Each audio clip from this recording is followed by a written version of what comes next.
2014 KettleersLive baseball hits the air in 3, 2, 1.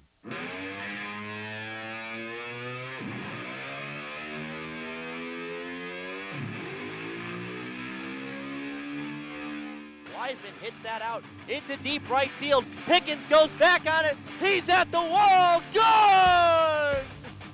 A 3-run bomb by Rhett Wiseman. And this game is tied at 7. 2-1. Stubbs is going to send that one into right field. And the KettleersLive will live to see another day. Game 3 is tomorrow. 2014 KettleersLive baseball plays here on the Cape Cod Baseball League Network. Now with the KettleersLive warm-up, here's Greg Moroz. the league's best team, the Bourne Braves, come to Lowell Park for the second time this season and try and nab their second win. Standing in their way, the KettleersLive. Good afternoon, everybody. Alongside my broadcast partner, Brendan Glasheen, my name's Greg Moroz. In one of the weirdest games that you may ever see, in the 14 frames played in last night's game, runs were scored in 11 of them. And news that broke after last night's game, before today's game, Grant Kay, the walk-off home run last night, not only a walk-off home run in the game, but a walk-off home run from Grant Kay in the Cape League. He has signed a professional contract with the Tampa Bay Rays. He was drafted by the Rays in the 27th round of this year's draft, and basically the KettleersLive have now lost their best hitter, but despite the win last night, Brendan, still the same disturbing trends keep coming back to bite this team. The pitching staff has really struggled, and this offense has to stay red hot to pick up after the slouching of the pitching.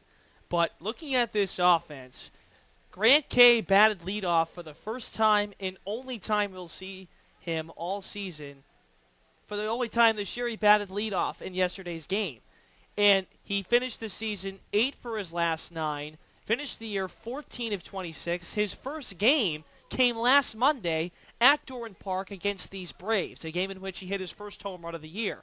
Offensively, this group has to rely on John Norwood as well as Logan Taylor, Trace Barrera, who is not in the lineup, but Jamison Fisher, Jake Fincher, these guys in the middle of the order have to step up. But this pitching staff continues to struggle, and Mike Roberts is really, again, looking for an arm to send a message to this ball club that we need to get it going. Today it's Grayson Jones. Grayson Jones, a guy that originally, as you heard on yesterday's broadcast, he was up in the booth with us, slated to go to the Wareham Gatemen, but because they have a Division I coach on their roster as a JUCO guy, not allowed to do that. Drafted by the Cleveland Indians, has not signed yet, but in his first 4 starts this year, he went 2 innings, 3 innings, 3 innings, and then 4 1/3 innings. In his next 4 starts, he went 7 innings, 5 2/3 innings, 5 innings, and 6 innings. So, I mean, he averaged under 5 innings a start, which is not what this KettleersLive squad needs. Only 3 guys this season have gone 5 innings. Nobody has gone more than 5 innings in a single start this season, and as you'll hear later on Broadcaster's Corner, with the Bourne Braves, when their starters go 5 or more, they're 11-1. They're 15-8 on the season. It's amazing. The KettleersLive have only had 3 games in which a starter has gone 5 games or more, or 5 innings or more rather, and the Bourne Braves have had 12. That's 9 more games, and that's exactly why Bourne is atop this division right now. KettleersLive has stayed afloat because of its offense.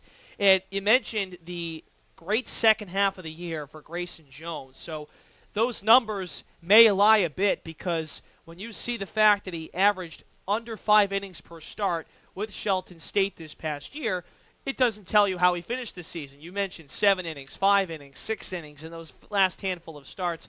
Again, that's what Mike Roberts is looking for, a guy he can throw out there, manage trouble, and stay in the game. I think personally, Nick Eichholz got the not benefit of the doubt yesterday. He didn't get a chance to work out of enough jams. You had a 6-3 lead, and Coach Roberts pulled him with nobody out in the inning. So I guess from that perspective, you don't want the game to get out of reach. But at some point, he has to believe in one of these guys to stay in the game despite some trouble. But if the KettleersLive offense can continue to get runs early in games, that will certainly help this staff, and hopefully they start taking advantage of it soon, because they're going to run out of gas by the time this season goes into the end of July. This is not something that you would normally bring up on a baseball broadcast, but I'm going to, because I think it's actually very indicative. The last 3 games played at Lowell Park have not been fully completed ball games.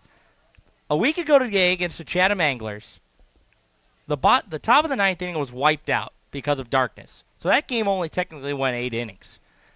Sunday against Harwich here, a tie ball game after 10 innings.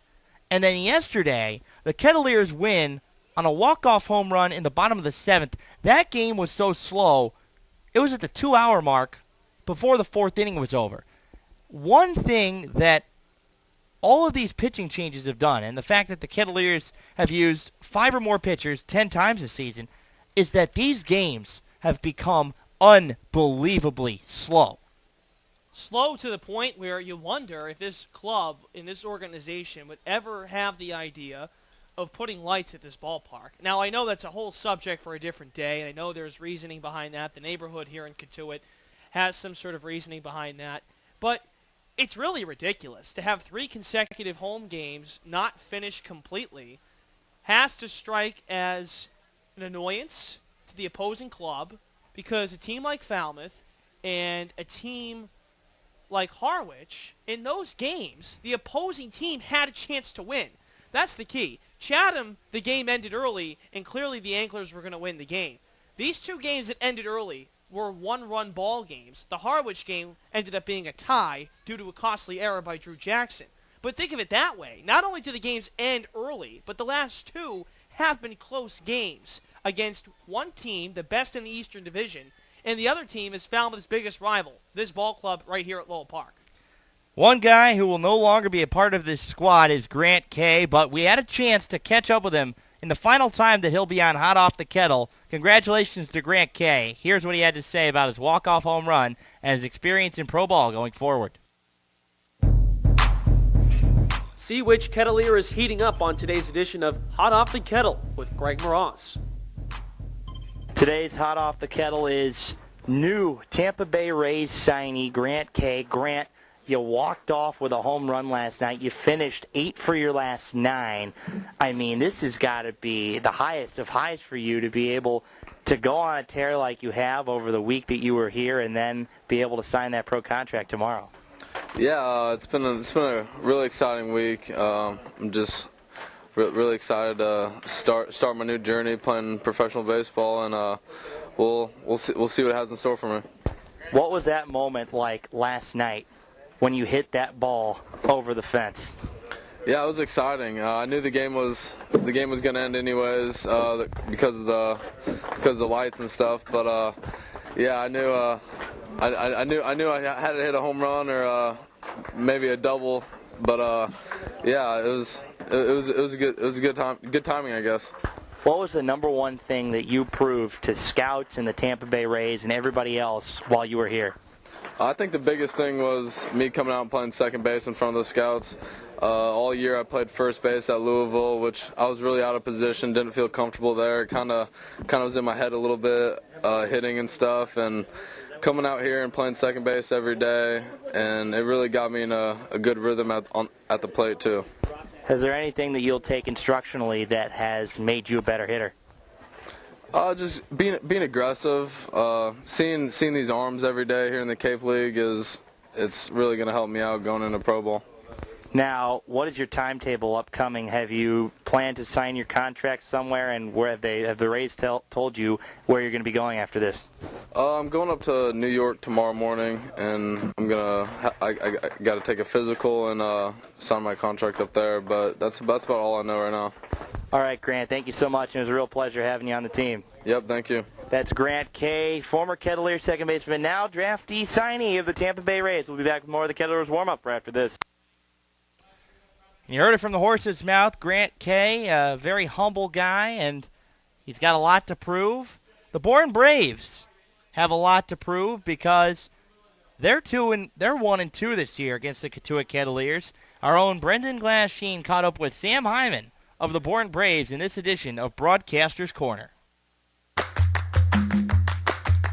Welcome into Broadcaster's Corner, where we see what's going on with the opposing team from the guys who know them best. Standing by with the Bourne broadcast team, here's Brendan Glasheen. Meeting number 4 between the Bourne Braves and Cotuit Kettleers, this time at Lowell Park, joined by broadcaster Sam Hyman of the Bourne Braves. Sam, last Monday, a 16-6 win for Cotuit at Doran Park, a blowout win for the Kettleers, an embarrassing loss for this Bourne club, but ever since it seems like this club has bounced back, still 15-9 overall. Yeah, it's really been a good testament to the pitching staff, the reason why they've bounced back after that tough 16-6 loss. The Bourne Braves are 11-1, Brendan, when a starting pitcher for them goes 5 or more innings. So they are really, really good in that department, setting up the bullpen to really bolster that. And then the offense has been spectacular. I mean, you have a 14-run performance after that 16-run debacle. Just a tremendous turnaround, and it's come with the balance between the pitching, setting up the offense. This Kettleers team has seen Ryan Kellogg twice. Now Jimmy Herget is back with the Bourne Braves after trying out with Team USA. Went awfully far in the tryout. Now he's back, a pitcher from USF. Has given up 6 of his 8 runs total against the Kettleers. That's 75% of the earned runs he's had. His last start, a shutout performance. What has Herget been able to do since Cotuit saw him last? Well, the last time Jimmy Herget pitched, he came out of the bullpen, went 2 innings of work against the Wareham Gatemen, and he really has kind of bounced back a little bit after he didn't make Team USA. He's got a chip on his shoulder after that, kind of motivating himself. I talked to him a couple of days ago, but he's very good at really coming 3 quarters and then sidewinding it at some times. And that start against Cotuit, it was a rough one, yes. He gave up 8 hits. But in the end, he's a guy that is just going to continue to fight. He pounds the strike zone with a fastball, has an excellent slider that gets the outside corner on a lot of righties. So look for Jimmy Herget to really go fastball, then slider to a lot of these Cotuit Kettleers. You mentioned this offense has caught fire. A big reason, Richie Martin Jr., a 12-game hitting streak, has had home runs in 2 of the last 3 games. He's reached base in almost every game this season for Bourne. A huge bounce-back year after batting just 193 with Falmouth in this same league last year. A guy who only had 1 home run in this college season, has 2 in his last handful of games.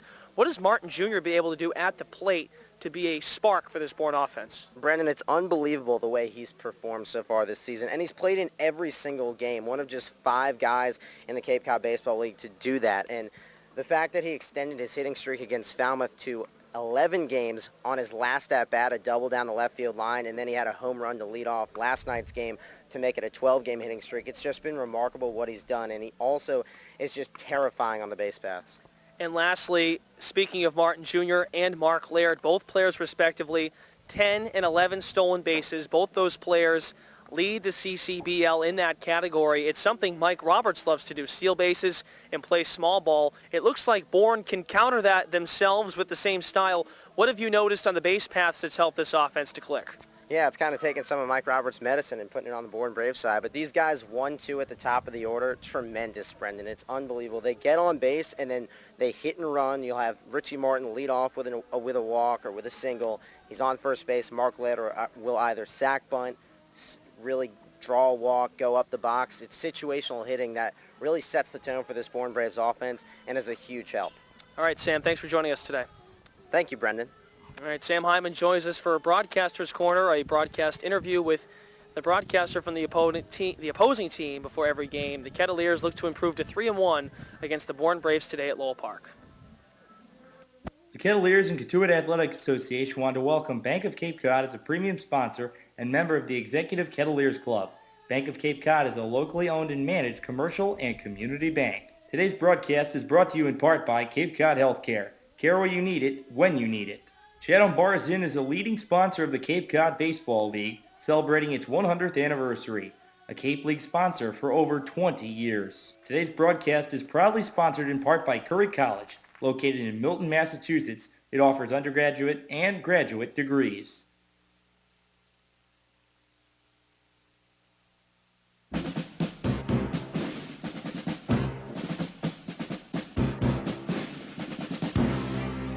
It's time for Kettleers baseball on the Cape Cod Baseball League Network. Now with lineups and first pitch, here's Greg Mraz.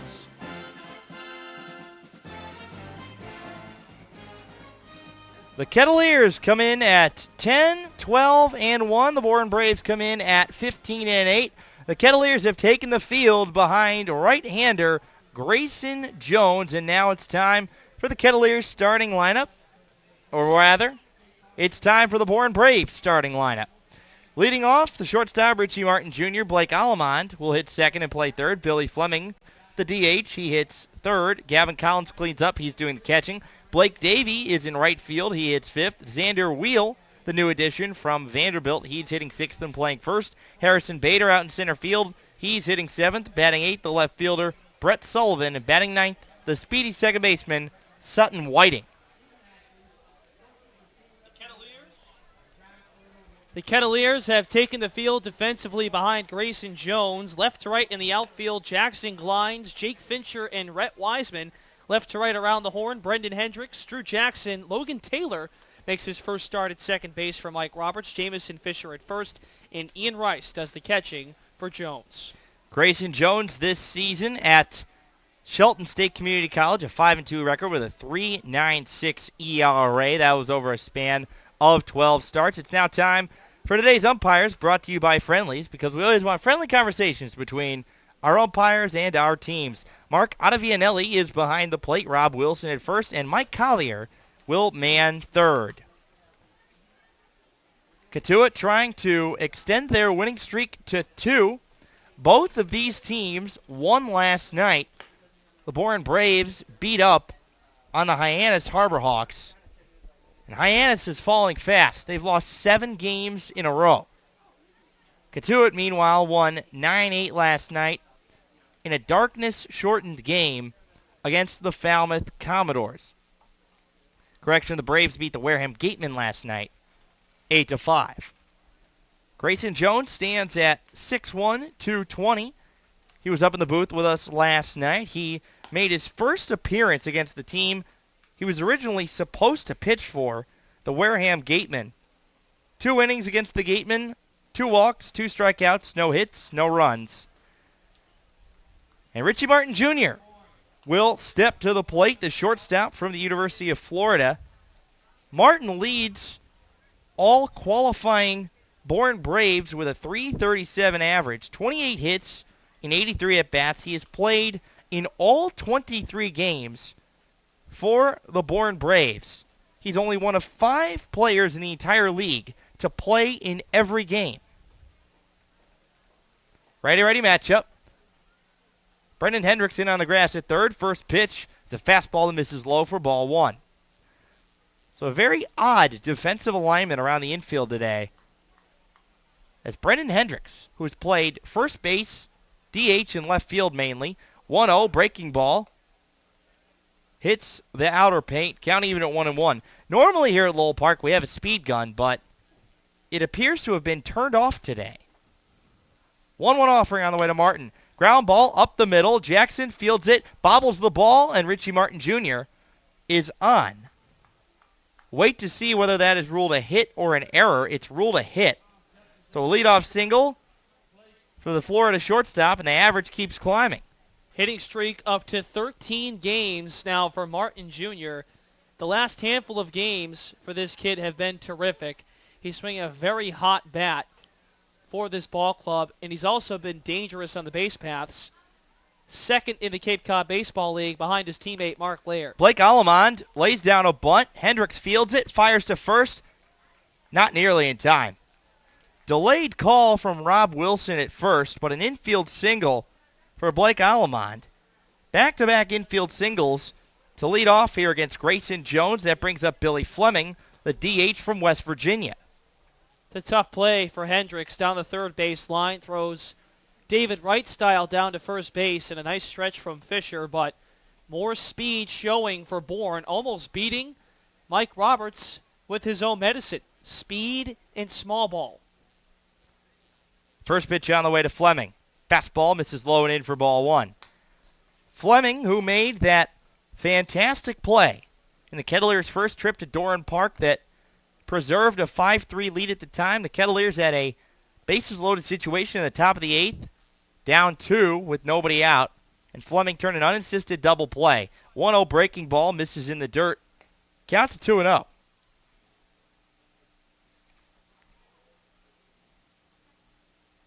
Fleming, college teammates with 2013 born Brave Bobby Boyd, who started the majority of games in center last year for the Bravos. 2-0 from Grayson Jones. Fastball misses low and away. Count goes to 3-0. This is not the start you wanted if you're Mike Roberts or the Kettleers. And to paint the picture on Grayson Jones on the bump, he sits in the low 90s, was hitting 96 this past season with nice movement and hard sink on the fastball. 3-0, fastball, misses high and in, appeal down to first. Rob Wilson says, no swing. A 4-pitch walk, the base is loaded with nobody out for the slugging Gavin Collins, the catcher from Mississippi State. Collins started off slow, and Mike Roberts coming out to the mound to have a chat with Grayson Jones.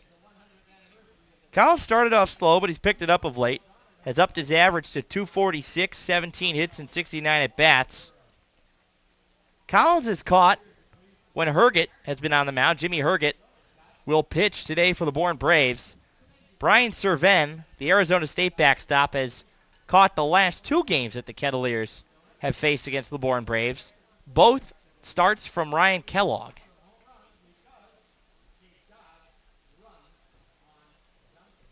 Mark Ottavianelli comes out, breaks up the chat.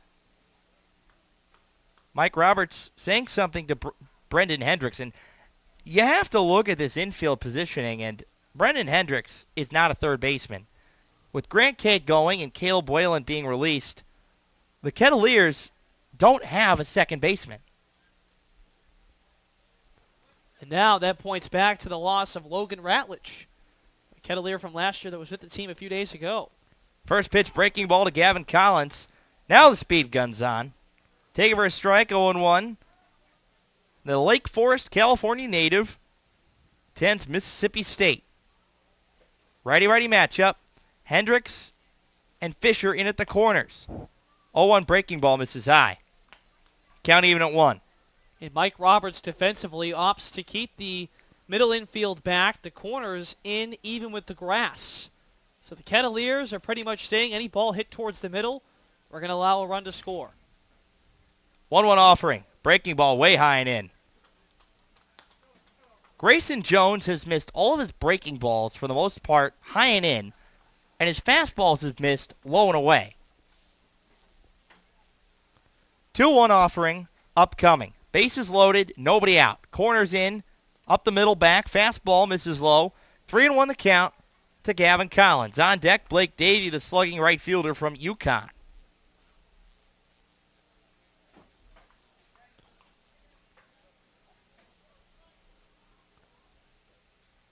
And here, if you're Grayson Jones, it is a hitter's count, but don't deliver a pitch right down the heart of the plate. Collins, too good of a hitter to hit a fastball. 3-1 offering on the way from Jones. Slice down the right field line, blooping foul. Jamison Fisher gave a run for that, but it dove quickly. Full count to Collins. Richie Martin Jr. on third, Blake Allemond on second, Billy Fleming on first. Collins, his last 5 games, 6 for 17, a .353 clip, 2 RBIs. Payoff on the way. Fouled just to the right of home plate. Collins stays alive.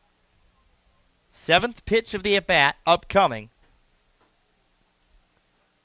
to the Mississippi State backstop. And with the bases loaded, Gavin Collins only 1 at-bat, but does have 3 RBIs. Not sure how that works. 3-2 on the way again. Fouled over the backstop. Good battle here between Grayson Jones and Gavin Collins.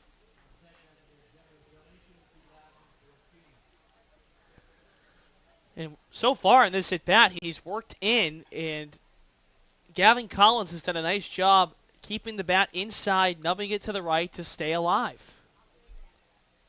8th pitch of the at-bat upcoming.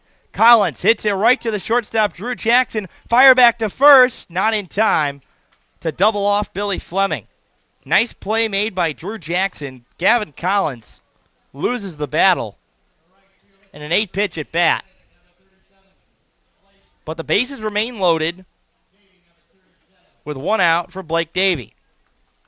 Another good pitch from Grayson Jones goes right at Collins inside. And Drew Jackson got down in the crouch to make the catch. A good bit over at first base, but a big out. The Kettleers can go for the double play now wherever they want. First pitch on the way to Davy. Breaking ball misses well inside, almost hit him. 1-0 the count. Davy this season at UConn hit .313, a .452 OBP, 10 home runs. He drove in 32, but he struck out 53 times in 201 at-bats. 1-0. Davy hits it up the middle. Jackson cuts it off. It goes into center field. Martin scores, being waved around Alamond. He scores. Throw from Fincher to third. Not in time. A 2 RBI single from Blake Davy. Braves strike first. It's 2-0 Bourne here in the top of the first. Blake Davy now 5 for 11 this season against the Kettleers. Has an average of over 400 in the 3 games they've played. RBIs 3 and 4 against Katuitt as well. Davy's been terrific against the Kettleers, a guy that hit lower in the order when they last played at Lowell Park. And a big hit to get the inning started for Bourne offensively. They're on the board first. That brings up first baseman Xander Wheel, a new arrival from the 2014, national champion Vanderbilt Commodores. First pitch on the way to the right-hander Wheel. Fastball hits low inside corner at 92 for strike 1. Wheel is wearing number 30. He's listed as number 33. May have forgotten his road jersey, as 30 is the number worn by starting pitcher Ryan Kellogg, who threw last night. Jones sets. Hit right to the third baseman. Hendricks flips to second for 1. On to first. Throw wide. They cannot double off Xander Wheel. Fleming scores from third. It's now 3-0 Bourne. An RBI fielder's choice from Xander Wheel. You can tell Brendan Hendricks has not played much at third, as when Taylor went over to cover the second base bag, he had to leap about 2 feet in the air to grab Brendan Hendricks' throw. Not only that, but a similar angle in which he got the ball, he, I think, could have made a play at the plate to get the lead runner to ensure no more runs would score this inning. Instead, Hendricks goes to second, hoping to go for the 5-4-3 double play, and Taylor's transfer to first wasn't even as better as the throw from Hendricks. First pitch swinging, Harrison Bader chops it foul past third base coach and manager Harvey Shapiro. You can tell Harvey is angry after the way the last game ended between these two squads, a 16-6 loss at Doran Park. Kettleers 1-1 at Doran Park, 1-0 here against the Bourne Braves. 0-1, breaking ball, misses inside, count to 1-1. Hendricks still in at third. Fisher holding on Xander Wheel at first. Wheel dances around. Sweeping curveball on the low outside corner. 1-2 the count on Bader. Hitting .275, 22 hits and 80 at-bats.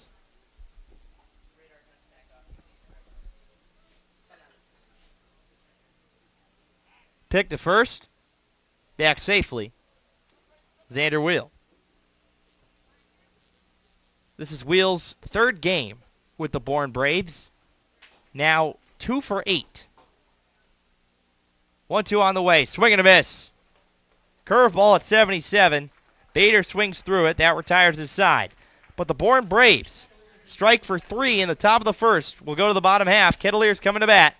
3-0 Bravos on the Cape Cod Baseball League Network. Comcast Channel 99 from Barnstable all the way to Chatham, and Channel 13 in Sandwich.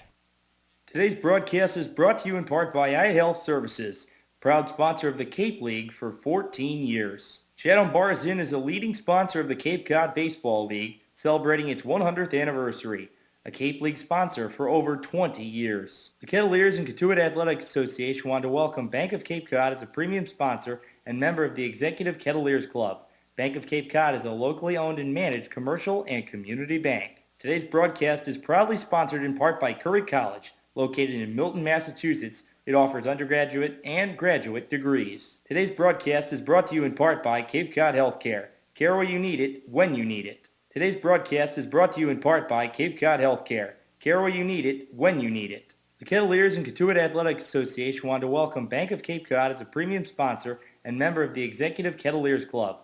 Bank of Cape Cod is a locally owned and managed commercial and community bank. Today's broadcast is brought to you in part by iHealth Services, proud sponsor of the Cape League for 14 years. Today's broadcast is proudly sponsored in part by Curry College, located in Milton, Massachusetts. It offers undergraduate and graduate degrees. Chatham Bars Inn is a leading sponsor of the Cape Cod Baseball League, celebrating its 100th anniversary, a Cape League sponsor for over 20 years.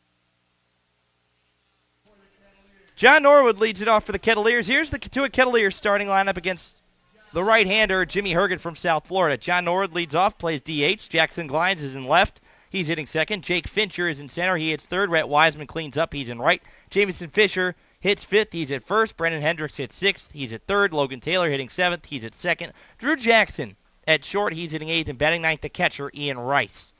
First pitch on the way from Jimmy Herget to John Norwood. It's a fastball on the low outside corner at 89 for strike one. Defensive alignment for the Bourne Braves, left to right, Brett Sullivan, Harrison Bader, Blake Davey.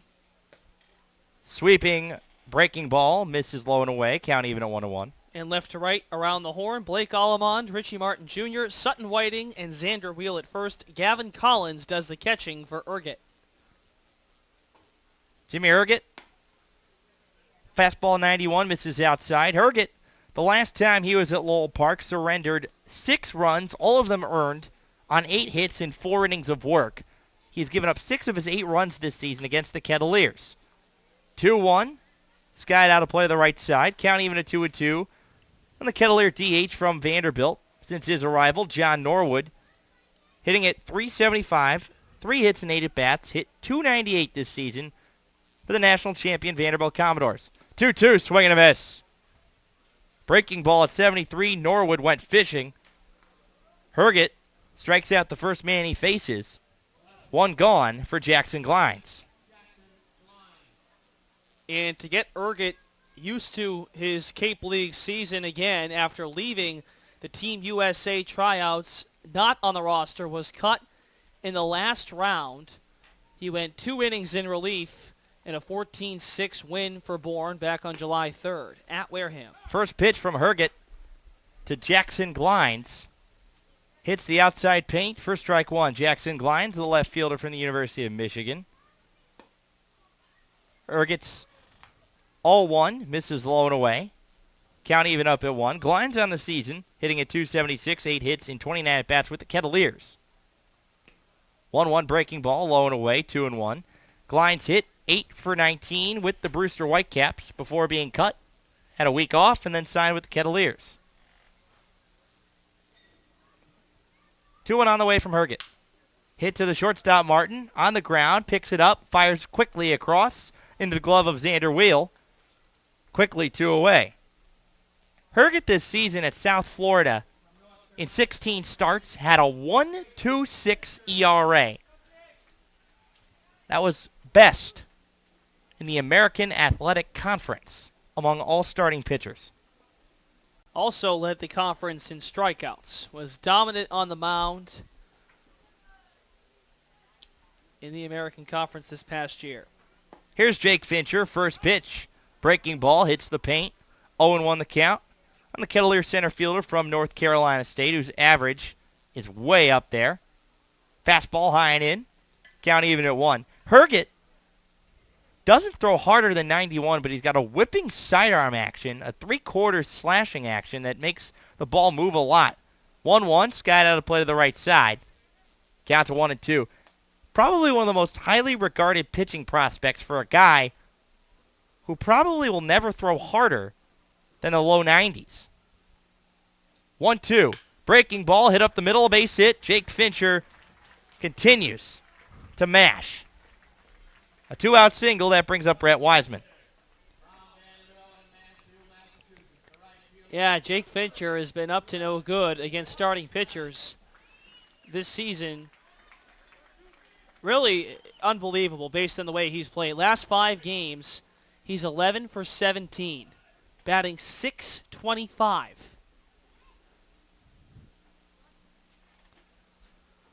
Brings up Rhett Wiseman. Pick off to first. Herget just trying to keep Fincher honest. On deck, Jamison Fisher.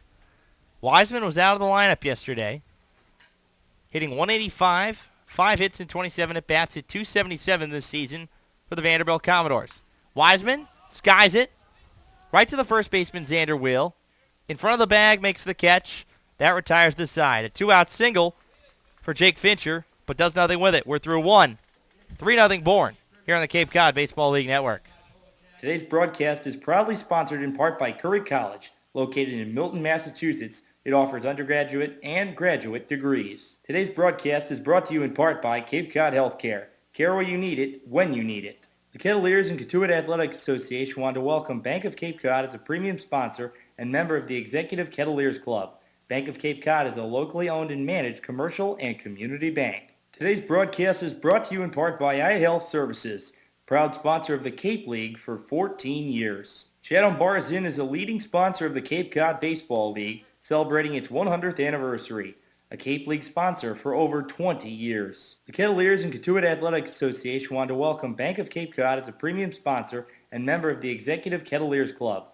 Bank of Cape Cod is a locally owned and managed commercial and community bank. Chatham Bars Inn is a leading sponsor of the Cape Cod Baseball League, celebrating its 100th anniversary, a Cape League sponsor for over 20 years. Today's broadcast is proudly sponsored in part by Curry College, located in Milton, Massachusetts. It offers undergraduate and graduate degrees. Today's broadcast is brought to you in part by iHealth Services, proud sponsor of the Cape League for 14 years. Today's broadcast is brought to you in part by Cape Cod Healthcare. Care where you need it, when you need it. Chatham Bars Inn is a leading sponsor of the Cape Cod Baseball League, celebrating its 100th anniversary, a Cape League sponsor for over 20 years. 8-9-1 due up here for the Braves against Grayson Jones. Jones threw 24 pitches in the 3-run top of the first inning for the Bourne Braves. Bourne has scored multiple runs in one frame in the last 3 ball games that these two teams have played against each other. The Braves scored 4 runs in the first matchup of the year at Doran Park back on June 17th. They scored 4 runs in the bottom of the second inning at Doran Park a week ago yesterday, and scored 3 runs in the top of this inning. First pitch to Brett Sullivan, loop to center field, Fincher charging, not going to get it. Leadoff single for the Braves left fielder from the University of Pacific, located in Stockton, California. That's already the 4th hit for the Bourne Braves. Brings up Sutton Whiting. Whiting, the late arrival from Louisville, only hitting at .136, 3 hits and 22 at-bats. He has 4 stolen bases in 5 attempts. Stole 37 this season at Louisville. First pitch on the way, Whiting bunts. It goes foul. Ian Rice, the catcher, picks it up. 0-1 the count on Whiting.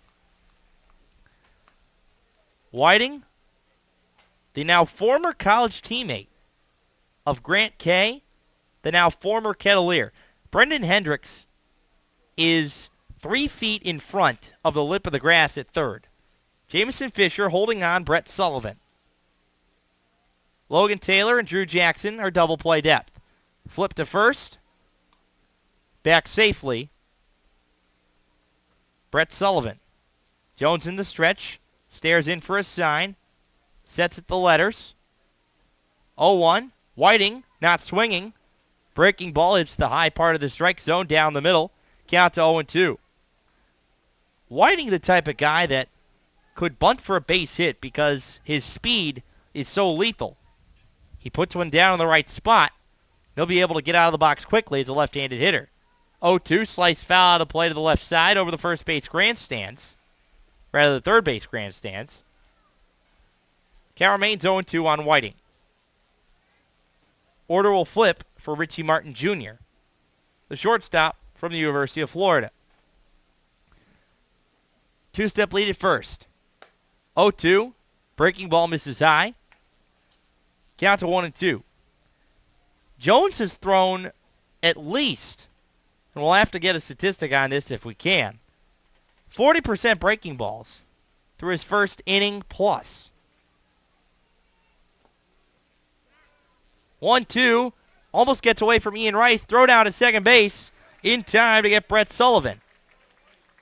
So a caught stealing, a delayed steal by Sullivan. Count to 2-2.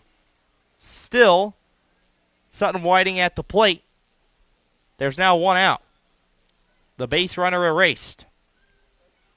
Jones back to the windup. Stands at a 45-degree angle. Wine kicking the 2-2 on the way.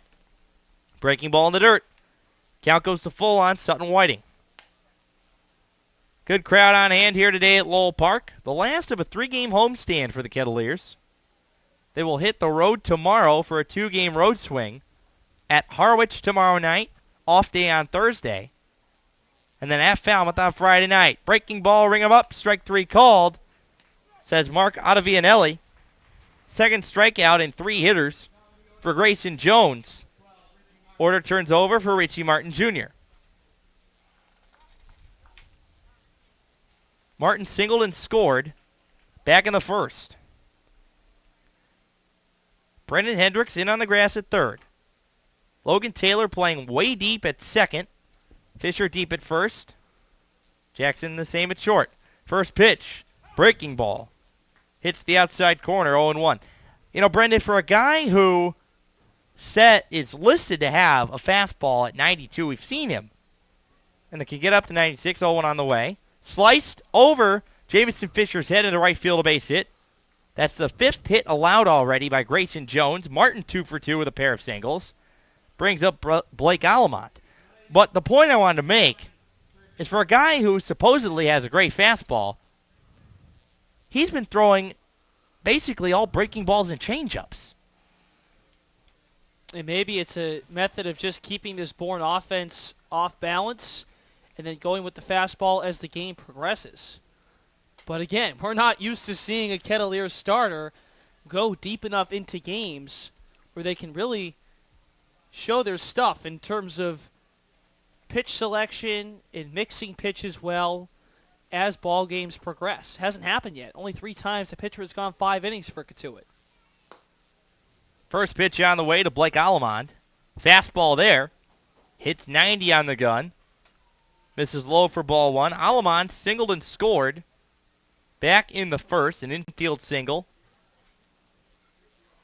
Hendricks in on the grass at third, picked to first. Martin Jr. back safely. Richie Martin Jr. this season for the Bravos. 10 stolen bases in 15 attempts. 1-0. Alamond pops it. Shallow left field. Hendricks goes back on it. So does Drew Jackson. Jackson dives. He can't make the play. Foul ball. Count even up at 1 on Alamond. The third baseman from Texas A&M. Playing against his college teammate, Logan Taylor.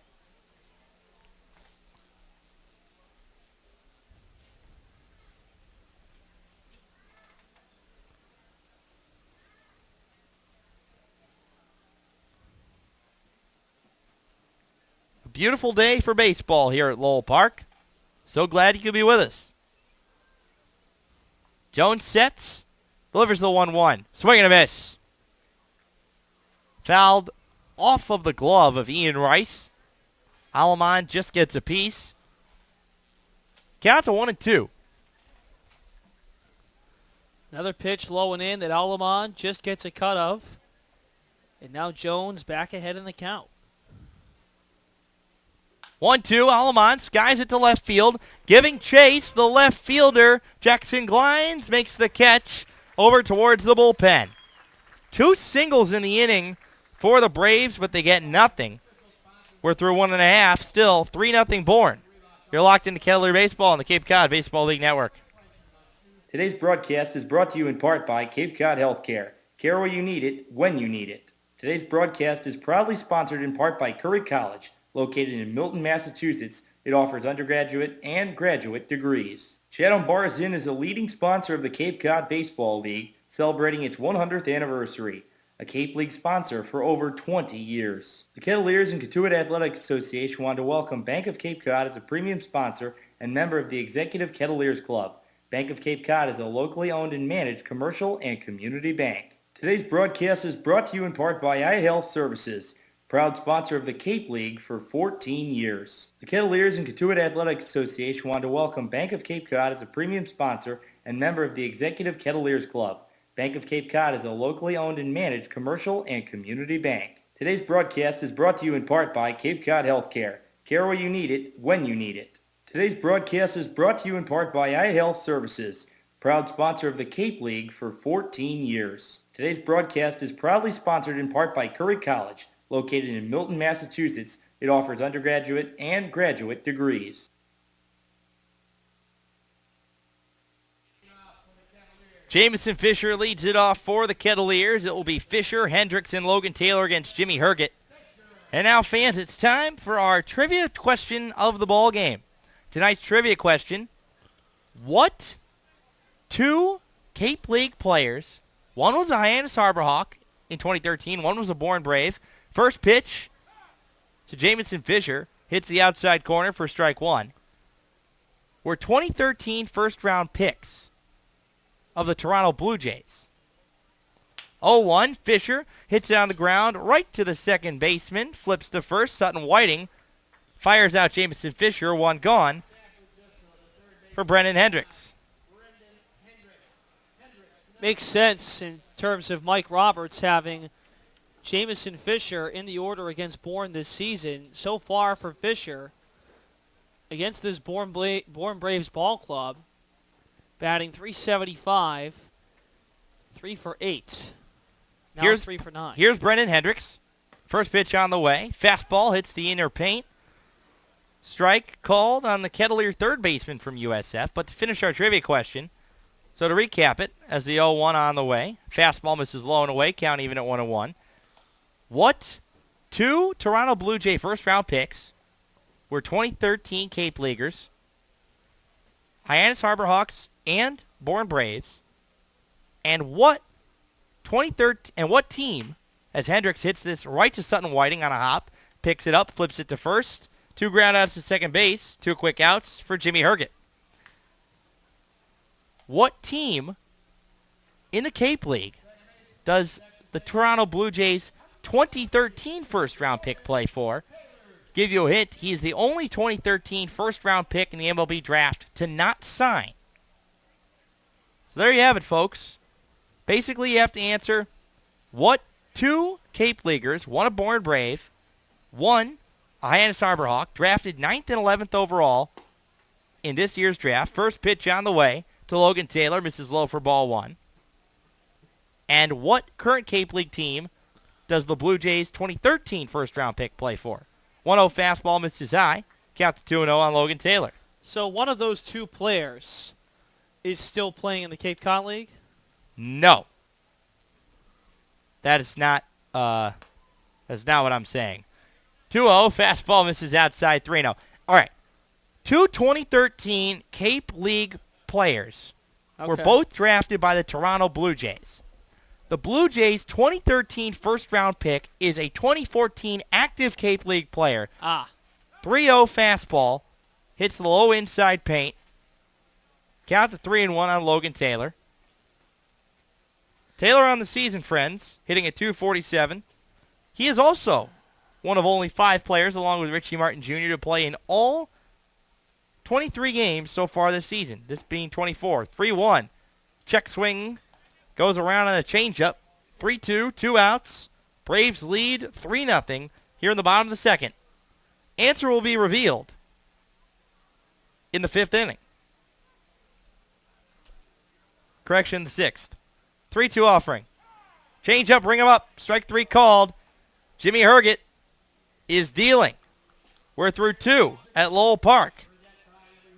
Kettleers trail the Bourne Braves 3-0. Keep it locked right here. Chatham Bars Inn is a leading sponsor of the Cape Cod Baseball League, celebrating its 100th anniversary, a Cape League sponsor for over 20 years. The Kettleers and Katuitt Athletics Association want to welcome Bank of Cape Cod as a premium sponsor and member of the Executive Kettleers Club. Bank of Cape Cod is a locally owned and managed commercial and community bank. Today's broadcast is brought to you in part by Cape Cod Healthcare. Care where you need it, when you need it. Today's broadcast is proudly sponsored in part by Curry College, located in Milton, Massachusetts. It offers undergraduate and graduate degrees. Today's broadcast is brought to you in part by iHealth Services, proud sponsor of the Cape League for 14 years. Today's broadcast is proudly sponsored in part by Curry College, located in Milton, Massachusetts. It offers undergraduate and graduate degrees. Today's broadcast is brought to you in part by iHealth Services, proud sponsor of the Cape League for 14 years. Today's broadcast is brought to you in part by Cape Cod Healthcare. Care where you need it, when you need it. The Kettleers and Kentuit Athletics Association want to welcome Bank of Cape Cod as a premium sponsor and member of the Executive Kettleers Club. Bank of Cape Cod is a locally owned and managed commercial and community bank. Chatham Bars Inn is a leading sponsor of the Cape Cod Baseball League, celebrating its 100th anniversary. A Cape League sponsor for over 20 years. Today's broadcast is proudly sponsored in part by Curry College, located in Milton, Massachusetts. It offers undergraduate and graduate degrees. Today's broadcast is brought to you in part by iHealth Services, proud sponsor of the Cape League for 14 years. Today's broadcast is brought to you in part by Cape Cod Healthcare. Care where you need it, when you need it. The Kettleers and Kentuit Athletics Association want to welcome Bank of Cape Cod as a premium sponsor and member of the Executive Kettleers Club. Bank of Cape Cod is a locally owned and managed commercial and community bank. Heart of the order due up for the Bourne Braves against Grayson Jones. Fleming, Collins, and Davey, the expected batters, as Fleming of West Virginia awaits the first pitch of the at-bat. It rocks in the dirt, foul. Rolls towards the on-deck circle by the Kettleers dugout. The count, 1 ball, no strikes. Grayson Jones, pitch number 39 on the outing. Mike Roberts hopes to get manageable innings out of the starter as the pitch drops in for a strike from Shelton State Community College. Count even at 1-1. Grayson Jones, a native of Alabama, into the windup, the 1-1. Change up, swung on and missed. Fleming behind, 1-2. Grayson Jones, a recent draftee in the 14th round by the Cleveland Indians. The 1-2 swung on and missed. He goes change up again. Rice applies the tag. Strikeout for Jones, number 3 today. It's really important here, and we're keeping track of the pitch count as best we can. 24 pitches in the first inning, 14 in the second. He's up to 38 through 2 innings. He has got to make sure that he keeps his pitch count down enough for him to be able to get at least 5 innings out of him. Gavin Collins, the batter, takes a fastball up and in as he ducks his head out of the way. They count 1 ball, no strikes.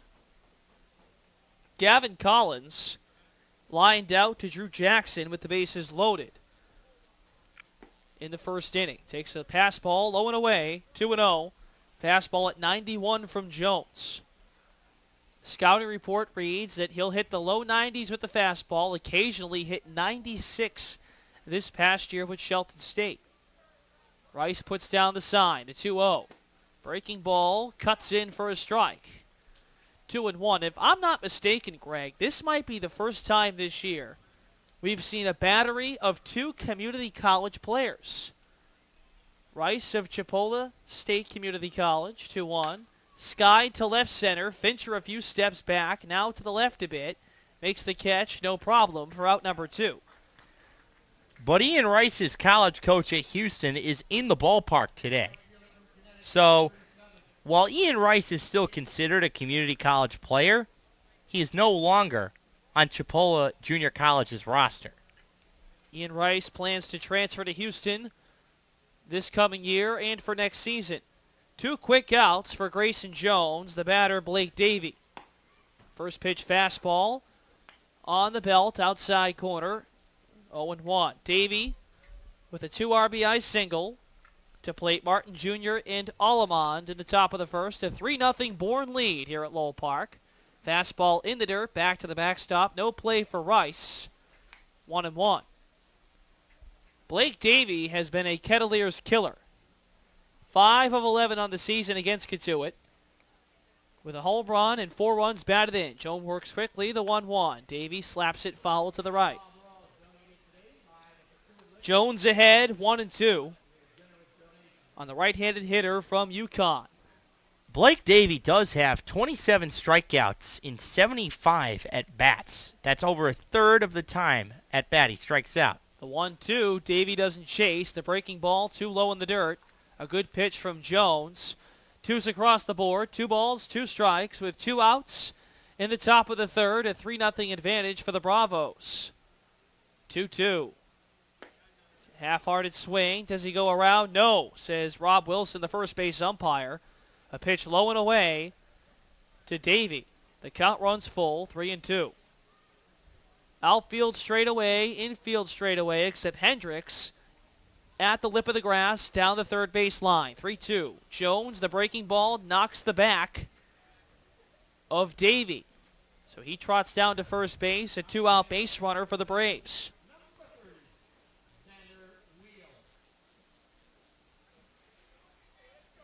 It's the equivalent of a walk, but 1 walk issued by Grayson Jones and a hit by pitch, and the Kettleers lead the Cape League in walks issued. Coming into tonight's ball game, Kettleer pitching has issued 78 walks. Jones to the set at the letters, facing Xander Wheel. Fastball at 92, low and away to the right-handed hitter from Vanderbilt University. Teammates with Rhett Wiseman,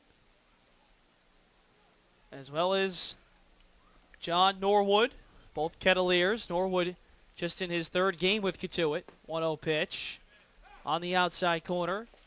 1 ball, 1 strike to Wheel. Wheel just got up here as well. This is just his 3rd game.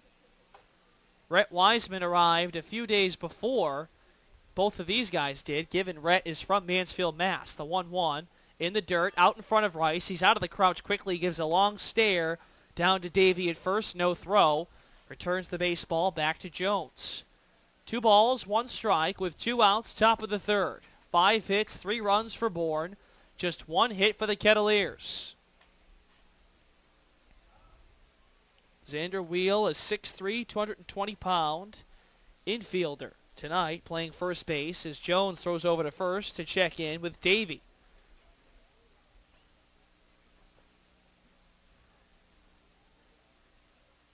Jones to the set at the letters. The 2-1. Change up. Brushes away off the plate. 3 balls, 1 strike.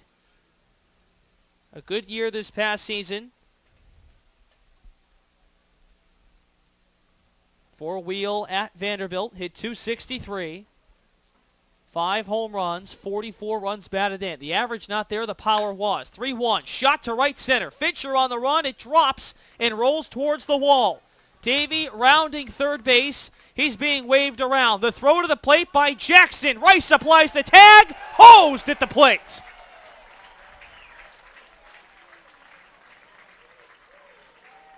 We'll go to the home half of the third. No run score. 3-0 Braves on the Cape Cod Baseball League Network.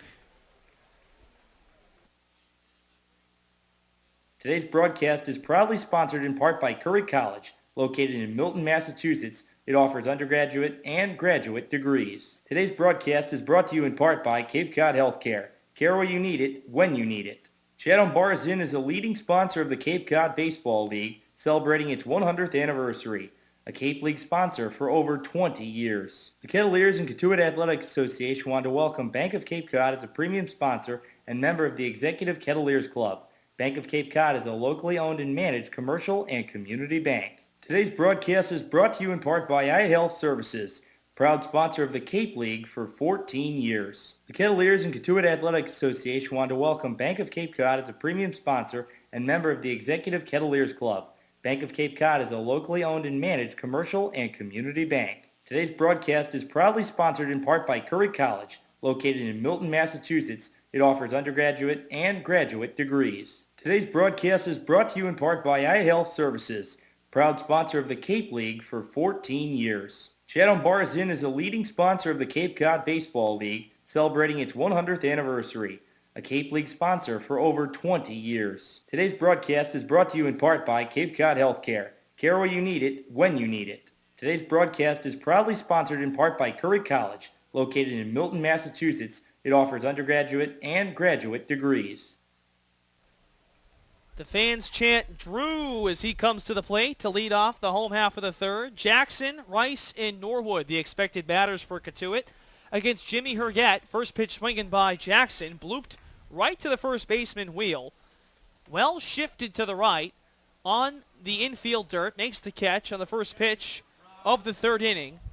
Jimmy Herget has been working economically. That's 26 pitches to record the first 7 outs tonight.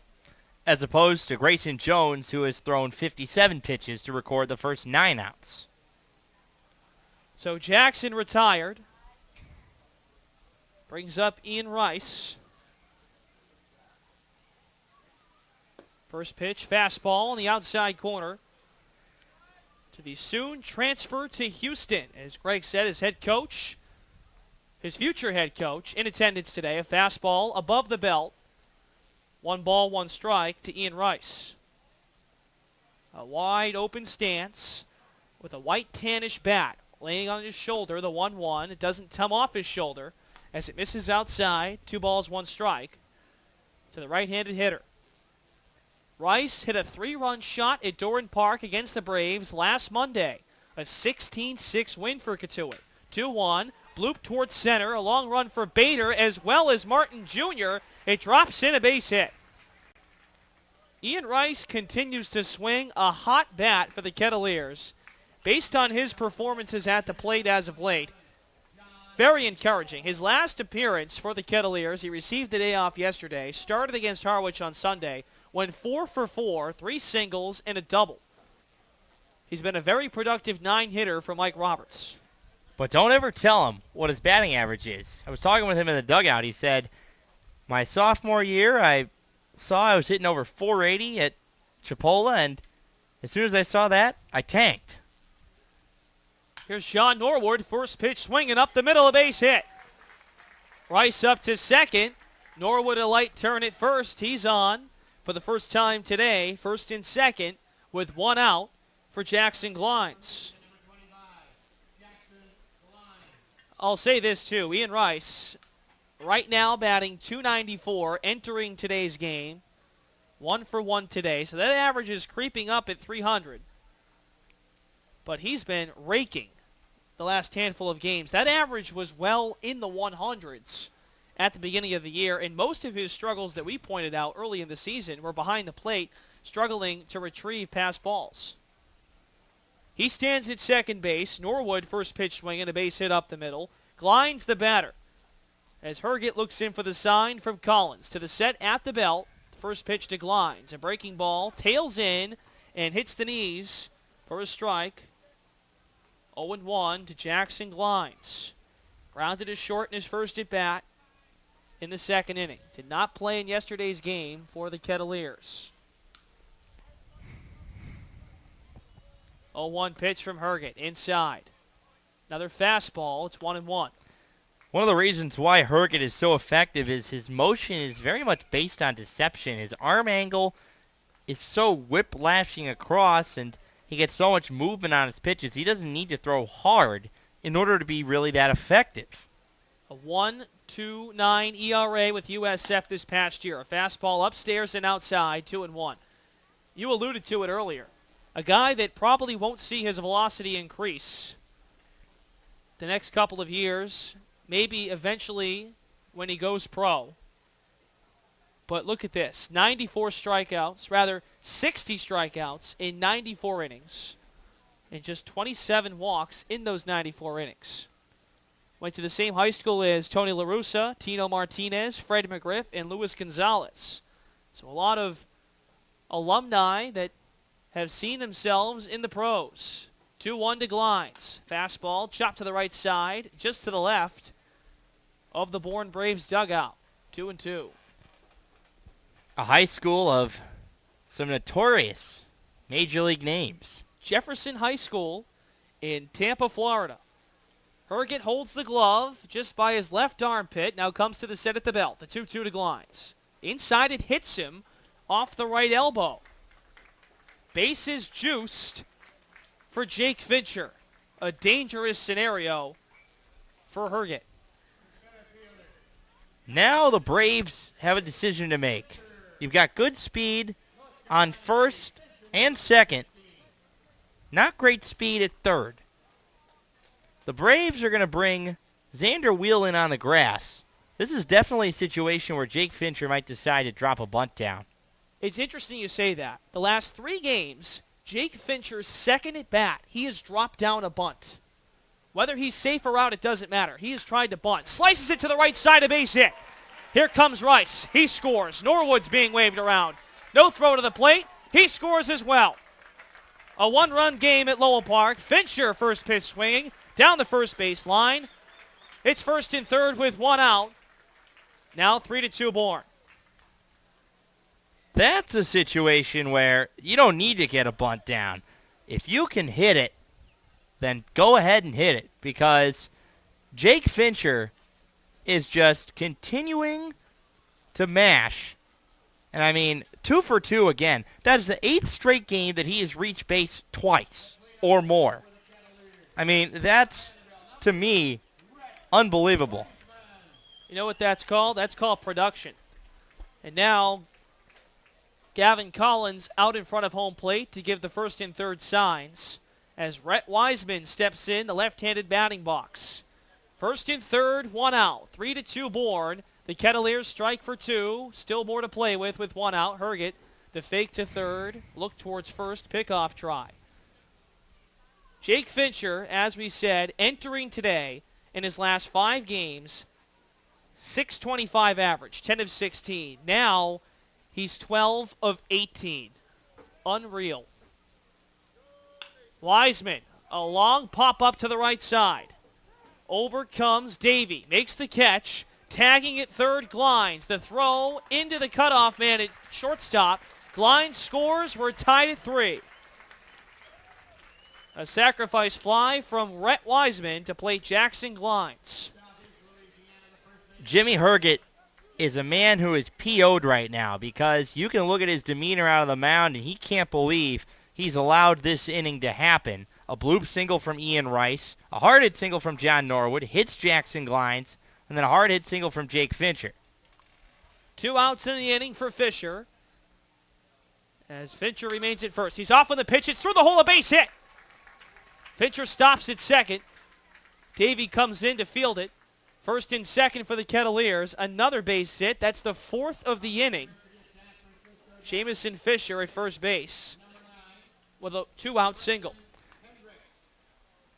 Jimmy Herget has now given up 11 earned runs on the season. 9 of them have come against the Cotuit Kettleers, which to me is remarkable. This is only his 4th game played. It's his 3rd start. But then again, it's been a house of horrors for him here at Lowell Park.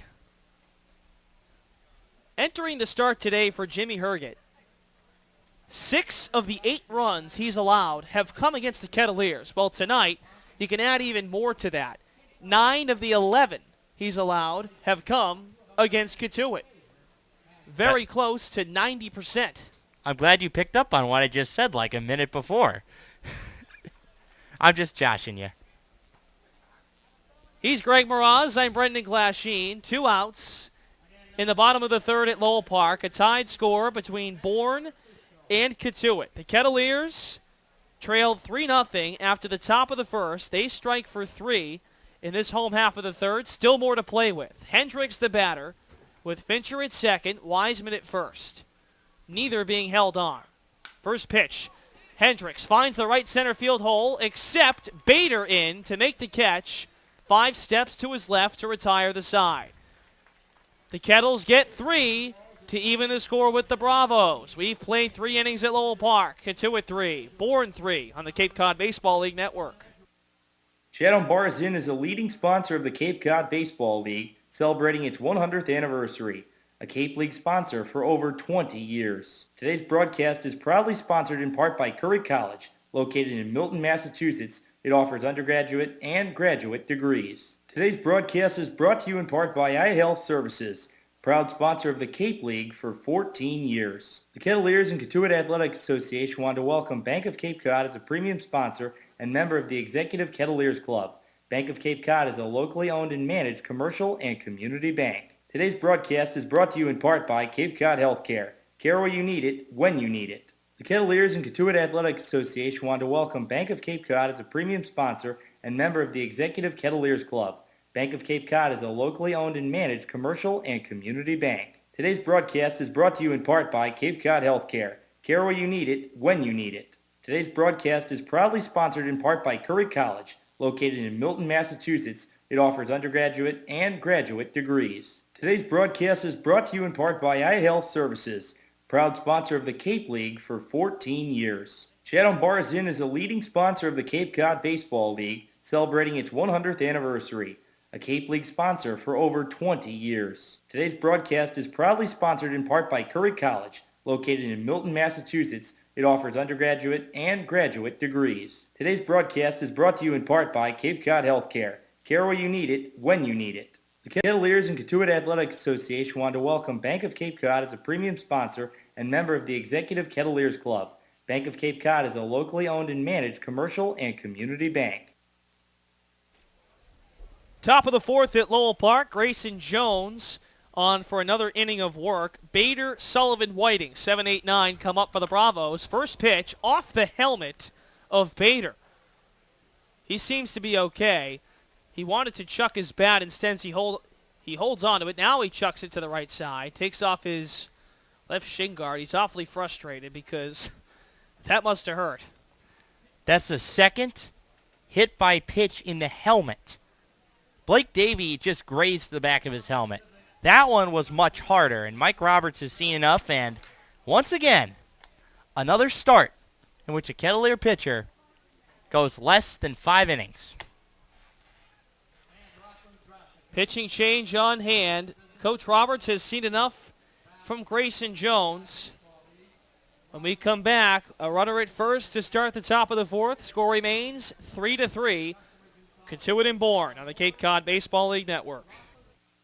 Today's broadcast is brought to you in part by Cape Cod Healthcare. Care where you need it, when you need it. The Kettleers and Katuitt Athletics Association want to welcome Bank of Cape Cod as a premium sponsor and member of the Executive Kettleers Club. Bank of Cape Cod is a locally owned and managed commercial and community bank. Today's broadcast is proudly sponsored in part by Curry College, located in Milton, Massachusetts. It offers undergraduate and graduate degrees. Today's broadcast is brought to you in part by iHealth Services, proud sponsor of the Cape League for 14 years. Chatham Bars Inn is a leading sponsor of the Cape Cod Baseball League, celebrating its 100th anniversary. A Cape League sponsor for over 20 years. Today's broadcast is proudly sponsored in part by Curry College, located in Milton, Massachusetts. It offers undergraduate and graduate degrees. Chatham Bars Inn is a leading sponsor of the Cape Cod Baseball League, celebrating its 100th anniversary. A Cape League sponsor for over 20 years. Today's broadcast is brought to you in part by iHealth Services, proud sponsor of the Cape League for 14 years. Today's broadcast is brought to you in part by Cape Cod Healthcare. Care where you need it, when you need it. The Kettleers and Katuitt Athletics Association want to welcome Bank of Cape Cod as a premium sponsor and member of the Executive Kettleers Club. Bank of Cape Cod is a locally owned and managed commercial and community bank. The Kettleers and Katuitt Athletics Association want to welcome Bank of Cape Cod as a premium sponsor and member of the Executive Kettleers Club. Bank of Cape Cod is a locally owned and managed commercial and community bank. Chatham Bars Inn is a leading sponsor of the Cape Cod Baseball League, celebrating its 100th anniversary. A Cape League sponsor for over 20 years. Today's broadcast is brought to you in part by Cape Cod Healthcare. Care where you need it, when you need it. Today's broadcast is brought to you in part by iHealth Services, proud sponsor of the Cape League for 14 years. Today's broadcast is proudly sponsored in part by Curry College, located in Milton, Massachusetts. It offers undergraduate and graduate degrees. Today's broadcast is brought to you in part by iHealth Services, proud sponsor of the Cape League for 14 years. Chatham Bars Inn is a leading sponsor of the Cape Cod Baseball League, celebrating its 100th anniversary. A Cape League sponsor for over 20 years. Today's broadcast is proudly sponsored in part by Curry College, located in Milton, Massachusetts. It offers undergraduate and graduate degrees. Top of the fourth, a hit by pitch to Harrison Bader means the day done for Grayson Jones, the new pitcher for the Kettleers, Jackson McClelland. Jackson McClellan's making his 4th appearance. He started 2 games, 9 innings pitched, 13 hits, 8 runs, 7 earned, 5 walks, 6 strikeouts, an 0-1 record, and an ERA of 7. Started the season when he arrived in the rotation, but looks as if he has been sent to the bullpen on a permanent basis. This is McClellan's first appearance at Lowell Park as Bader stands at first. First pitch to Sullivan. Low and away at 91. The left-handed hitter from the University of Pacific ahead of the count. 1 ball, no strikes. Sullivan singled in the second to lead things off and was caught in between first and second. Ian Rice able to fire him out, the 1-0. Bader tries to jump out of the way and sell it, unable to do so. As Ottavianelli calls a strike, 1-1. Last appearance, July 5th at Wareham, an inning and 2/3, allowed 1 hit, walked 2, struck out 3. A scoreless appearance in which he faced 8 batters. Runner goes, 1-1. Bader shoots it to right center. Fincher on the run. It falls, and it one-hops the fence. Bader's going to come in and score easily. Over to third goes Sullivan. A sliding triple to give Bourne the lead back just like that. It's 4-3. Bravos. That ball was crushed. And I mean crushed. Brett Sullivan is not a big guy, but he took a fastball on the inside that basically had 0 movement, and he tattooed it. And the Kettleers, another failure. I feel like I say this every night. Another failure to get a shutdown inning. So Grayson Jones is now on the hook because he's responsible for Bader scoring. First pitch fastball upstairs and away to Sutton Whiting. 1 ball, no strikes. Sutton, a second baseman, teammates with Grant Kay. A Kettleer that has chose to sign with the Tampa Bay Rays organization after a sort of walk-off home run last night here at Lowell Park. The 1-0. Fastball, sliced to the left side into the trees, foul. 1 ball, 1 strike on Whiting. Infield entirely in for Katuitt in a 1-run game. 7 hits, 4 runs for Bourne, 5 hits, 3 runs for the Kettleers. As McClellan comes to the set, the big righty from Pepperdine righty, the 1-1. Fastball, sliced this time down the right field line, foul. 1-2. Sutton Whiting is a guy that, as we mentioned earlier, he struggled at the plate, but he had 37 stolen bases this year for Louisville. So the key is getting him on, because once he's on, then he'll go. The 1-2 to Sutton as it's fouled to the right again. I just took Sutton Whiting's name and made it one name by calling him Sutting. I apologize, Sutton Whiting, for combining your first and last name. 1-2 the count. Sullivan at third. Another insurance run could possibly come in. A bloop. Back on the dirt towards short. Jackson backs up to make the catch. No threat for Sullivan to break as he holds at third base. 2 down. If I had to turn your name, your first and last name, into one, it would be Bren Sheen. And for you, would be Graz. I like Graz. I like that. Oh, it sounds tough. I sound like a grizzly bear up in the broadcast booth with Graz. 1 down for Richie Martin Jr. Swing and a miss on the curveball, low and away. So Brent Sheen and Graz. You sound a lot tougher than I do. I am Graz. Hear me broadcast. And now Harvey Shapiro giving some signs to Martin Jr., who's been lethal this year in the Cape Cod Baseball League. Last year, mightily struggled with the Falmouth Commodores. Hit just 193, hitting over 330 with Bourne this year. Takes a fastball upstairs and away. The right-handed hitter from Florida evens the count at 1-1. Sullivan remains at third after a pop-out by Whiting over to Drew Jackson. Infield remains in. Sullivan to the set at the belt. The 1-1. A bunt laid down by Martin Jr. McClellan's not going to throw to home. He throws to first instead. It gets by Jamison Fisher. Wiseman slides in to retrieve the ball in right field. Up to second goes Martin Jr. Sullivan scores 5-3 Bourne. I'm not sure what happened with Fisher over at first base. We saw a similar play happen, except it was on a pickoff attempt when he missed the ball because the sun was notably in his face. The sun nowhere to be found, at least terribly, on the infield dirt. But McClellan's throw didn't look too off. It gets by into right field. The run was going to score either way, and now Mike Roberts discussing the play with Mark Ottavianelli, the home plate umpire. The one thing that I don't understand is Jackson McClelland, Ian Rice was in position. If McClelland acts in a split-second decision, he probably gets Brett Sullivan coming home.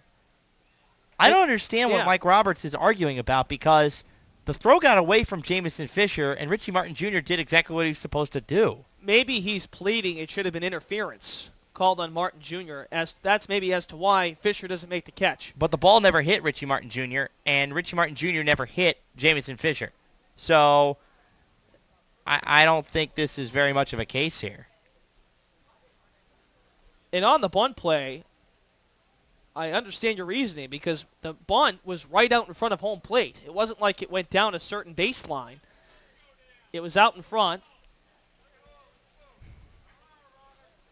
And now the Catuit fans chanting towards Mike Roberts, don't let the sun go down. Come on, Roberts, because as Greg talked about earlier today, the last 3 home games at Lowell Park have ended early. They have not gone the full 9. Good news for you, friends. Tomorrow night we're at White House Field in Harwich. They have lights. We're playing a full 9 innings. And now the entire officiating crew is going to come together to talk. So Roberts must have influenced Ottavianelli to enforce some sort of discussion. And now you can see third base umpire Mike Collier using his fingers to point out some of the facts he's uttering about over there. As everyone waits, Jackson McClellan just has his hands behind his back, behind home plate, or rather behind the pitcher's mound. This ought to be good if it doesn't go Roberts' way.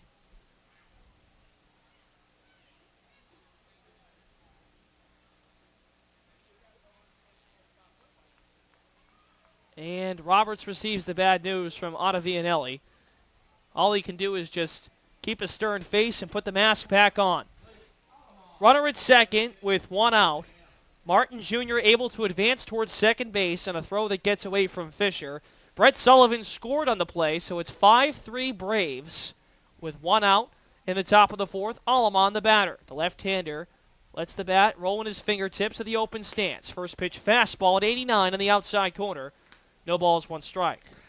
To clarify the scoring decision there, they ruled a single for Richie Martin Jr., but he advances to second on a throwing error by Jackson McClelland. The 0-1. Chopped into the backstop. McClellan's ahead 0-2. So 1 run charged to McClelland as Sullivan tripled to score Harrison Bader. Bader reached on a hit by pitch by Grayson Jones. 0-2 again. Popped up big time to the left side. It soars its way out of play. 0-2 pitch coming once again. Allemon 1 for 2. Singled and scored in the first. Flew to left in the second. A slight open stance by the left-handed hitter at Texas A&M, teammates with Logan Taylor. 0-2. Fastball sliced to the left. Fincher on, makes the catch. Fakes the throw towards second as Martin Jr. retreats back to the bag. 2 outs for Billy Fleming.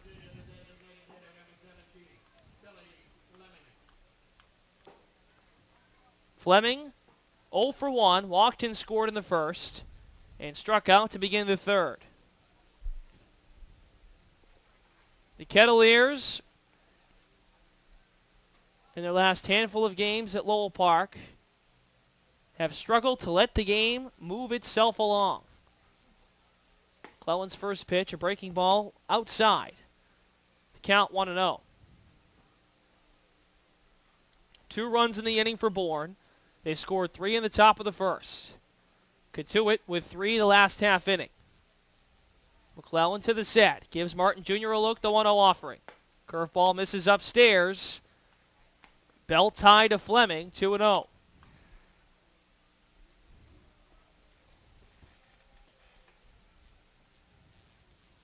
Lets the glove hang on the inside of his stomach on the left side.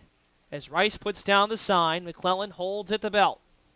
He's ready, the 2-0 pitch. Fastball up and away. 3-0 as Fleming brushes off some dirt with his cleats outside the batter's box.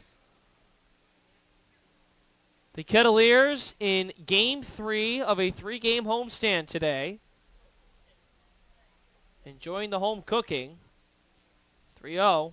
Fastball outside corner, called a strike. As of now, 1-0-1 on the homestand. 3-1 the count to Billy Fleming. Martin Jr. at second base. A 5-3 Bourne lead. 3-1. Change up, drops too low and inside, ball 4.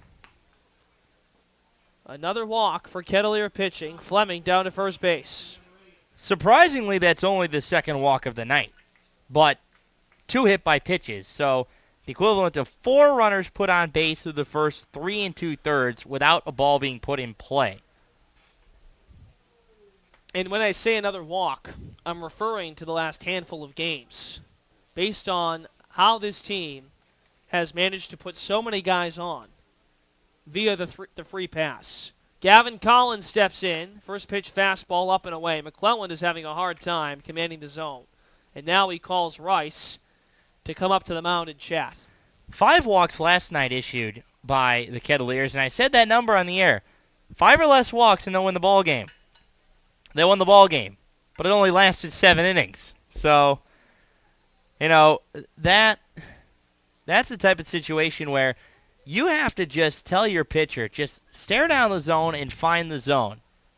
And have trust, if you're the coaching staff, in the pitching staff to be able to go out and throw a lot of innings. And I'll bring up a great example of that after this upcoming pitch. Aside from yesterday, the Kettleers had given up 7 or more walks in the last 3 games, dating back to last Thursday against Falmouth. The 1-0 from McClellan. Fastball slightly chopped to the right foul. It's 1-1 to Gavin Collins. You have to do what Steve Englert did on Sunday. Zach Irwin came in the 4th inning. He's a starting pitcher pitching out of the bullpen. Jared Poche struggled. Irwin did not leave the game until 2 outs in the 9th inning. 5 2/3 innings pitched. 1-1.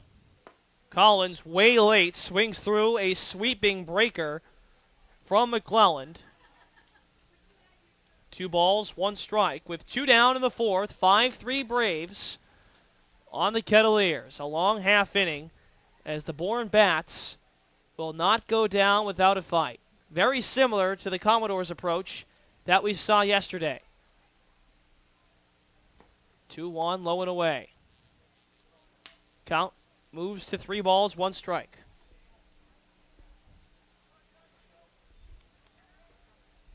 Check that. The count was miscalculated there. It's 2-2 to Gavin Collins. A slight open stance. The right-handed hitter from Mississippi State awaits the 2-2 pitch. Here it is. Misses away. It looks like McClellan has not even found a rhythm since coming into the game. Really struggling to get the ball over the plate. No arms loosening in the pen for the Kettleers. McClellan was a starter that went 8-3 with Pepperdine this past year. Payoff pitch on the way, the 3-2. Fastball popped up, left center field. Jackson's going to be on it. Backpedals and makes the catch by his left tip to finally retire the side. The Braves strike for 2 just after the Kettleers tied the game. We'll go to the home half of the 4th. 5-3 Bourne on the Cape Cod Baseball League Network.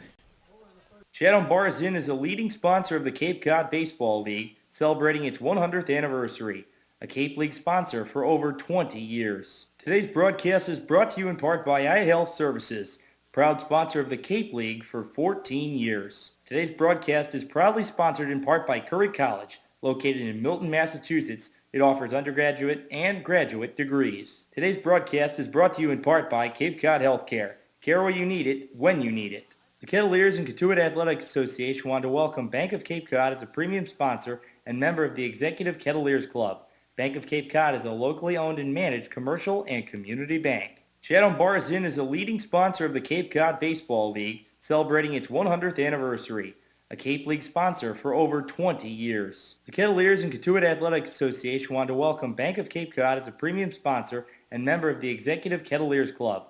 Bank of Cape Cod is a locally owned and managed commercial and community bank. Today's broadcast is brought to you in part by Cape Cod Healthcare. Care where you need it, when you need it. Today's broadcast is brought to you in part by iHealth Services, proud sponsor of the Cape League for 14 years. Today's broadcast is proudly sponsored in part by Curry College, located in Milton, Massachusetts. It offers undergraduate and graduate degrees. Chatham Bars Inn is a leading sponsor of the Cape Cod Baseball League, celebrating its 100th anniversary, a Cape League sponsor for over 20 years. Today's broadcast is brought to you in part by iHealth Services, proud sponsor of the Cape League for 14 years. Today's broadcast is brought to you in part by Cape Cod Healthcare. Care where you need it, when you need it. Today's broadcast is proudly sponsored in part by Curry College, located in Milton, Massachusetts. It offers undergraduate and graduate degrees. The Bravos responded last half inning to take a 5-3 lead on the Kettleers. 7, 8, and 9 come to the plate for Katuitt. A first pitch fastball from Jimmy Herget on the outside corner to Logan Taylor. No balls, one strike. Taylor today struck out looking. Second pitch, way out in front. The barrel goes around home plate. A called strike by Ottavianelli either way. 0-2 to Taylor. Logan, the only strikeout victim tonight, aside from his teammate John Norwood. Swings through it on the outside half. Taylor quickly down on 3 pitches. And now Jimmy Herget can work with another lead. Had a 3-0 lead to begin the top of the first when he worked into the bottom of the first against the Kettleers lineup. Has another lead in tonight's game, 5-3. Here's Drew Jackson, popped up to Xander Wheel on his first at-bat. First pitch gets away to the backstop behind Gavin Collins. 1 ball, no strikes. The Kettleers have plated 3 runs total to Bourne's 5. Katuitt has the season series, though, 2-1 to start the season. Jackson waves on and missed. Out of his shoe tops, he steps far outside the box to reset the batting gloves and readjust his swing. 1 ball, 1 strike. Herget holds at the belt. The righty from USF into the windup. A pop-up bunt down the first baseline, picked up on the bare hand by Alamond in foul ground. Jackson behind, 1-2. And now if you're Bourne, you're looking for a shutdown inning to keep this ball game where it is. The Kettleers are 1-0 against the Braves at Lowell Park, a 7-6 win back in game number 5 of the season. Last Monday, the Kettleers won 16-6 at Doran Park. The 1-2 from Herget. Fastball tails away from the Stanford shortstop, Drew Jackson, 2-2. 7 hits, 5 runs for Bourne. 5 hits, 3 runs for Katuitt. Herget a deep sigh at the belt. Here's the pitch. 2-2, gets away again, a high fastball. Full count, 3-2.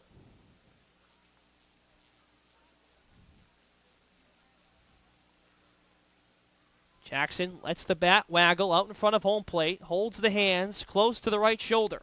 Herget works the 3-2 pitch. Jackson smacks it into the backstop foul. Ian Rice on deck. In his last 5 at-bats, he has 5 base hits, 4 singles and a double. Went 4 for 4 against Harwich on Sunday. Herget waves off the first call from Collins. The 3-2 again. Way late, strike 3 swinging. Back-to-back strikeouts for Herget to begin the bottom of the fourth. He's just dealing now against this Kettleers offense. Very frustrated with his performance last inning, allowing those 3 runs. Runs in which Norwood, Glines, and Fincher all scored. The batter, Rice, first pitch swinging, he's way late. No balls, 1 strike. That's 5 swing and misses in just this half inning for the Cotuit hitters. Rice singled and scored in the third. 0-1. Fastball high, above the belt. 1 ball, 1 strike. 3 runs in the top of the first for Bourne. Kettleers tied the game at 3 in the bottom of the third. Bourne struck for 2 last half inning. 1-1. Another swing and miss. Rice talks with home plate umpire Mark Ottavianelli to see where the pitch was located. Herget has just dominated this half inning. Rice steps back in the box. The slight open stance. Lets the bat hang. The 1-2 from Herget. Fastball slapped to the right side. A long run for Davey. It falls just foul. Brian Bamanek, the first base coach for the Kettleers on the first base line, kicked his leg out in frustration for the team's catcher. Was hoping it fell fair, about 3 steps to the right of the first base line. Count remains 1-2 to Ian Rice, with 2 down in the bottom of the fourth. We're approaching 6:20 at Lowell Park. Greg Moraz and Brendan Glasheen here with you on the Cape Cod Baseball League Network. We hope we play 9 innings tonight. 3 straight games here at Lowell Park that have not gone the distance. The 1-2. Outside corner, curveball, strike 3 called. Herget strikes out the side in order. 7, 8, and 9 gone for Cotuit. We'll go to the 5th at Lowell Park. 5-3 Braves on the Cape Cod Baseball League Network.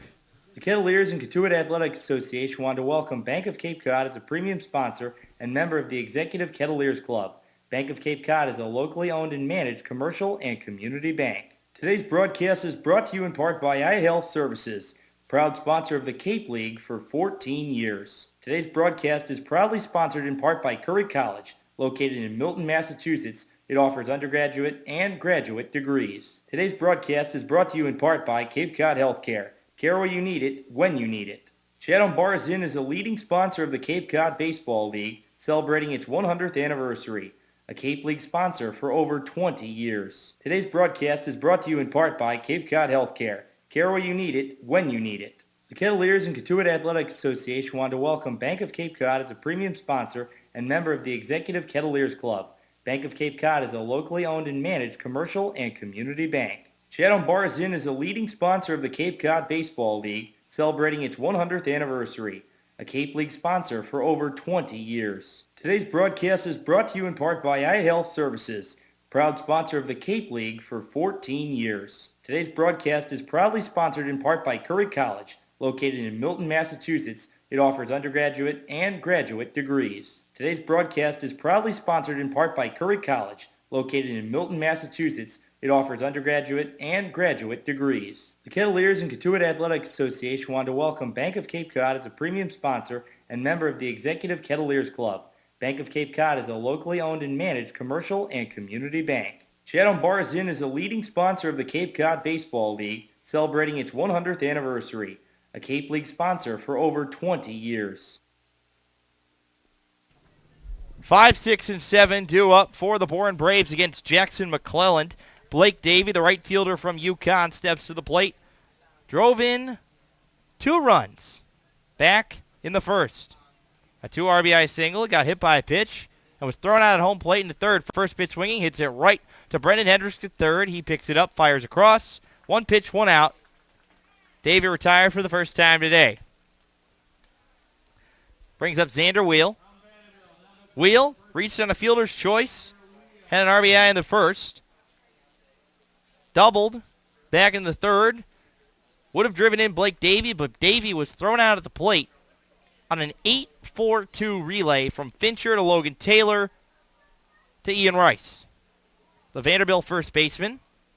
First pitch on the way to the right-handed hitter. Breaking ball, hits the inside paint. Count to 0-1. Wheel is supposed to wear number 33. He is wearing number 30, which is the number of Ryan Kellogg, born brave, left-handed starter, a personal friend of mine. 0-1, breaking ball misses low. Count even up at 1-1 on wheel.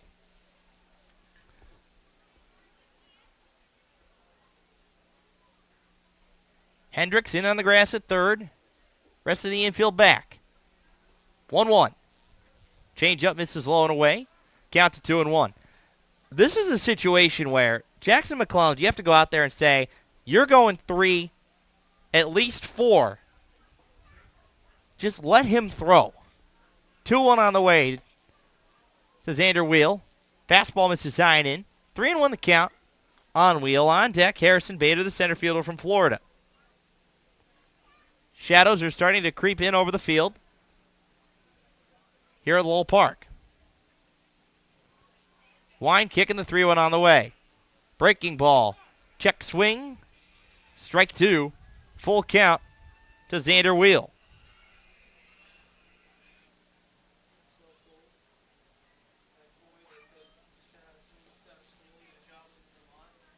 Three-two offering on the way.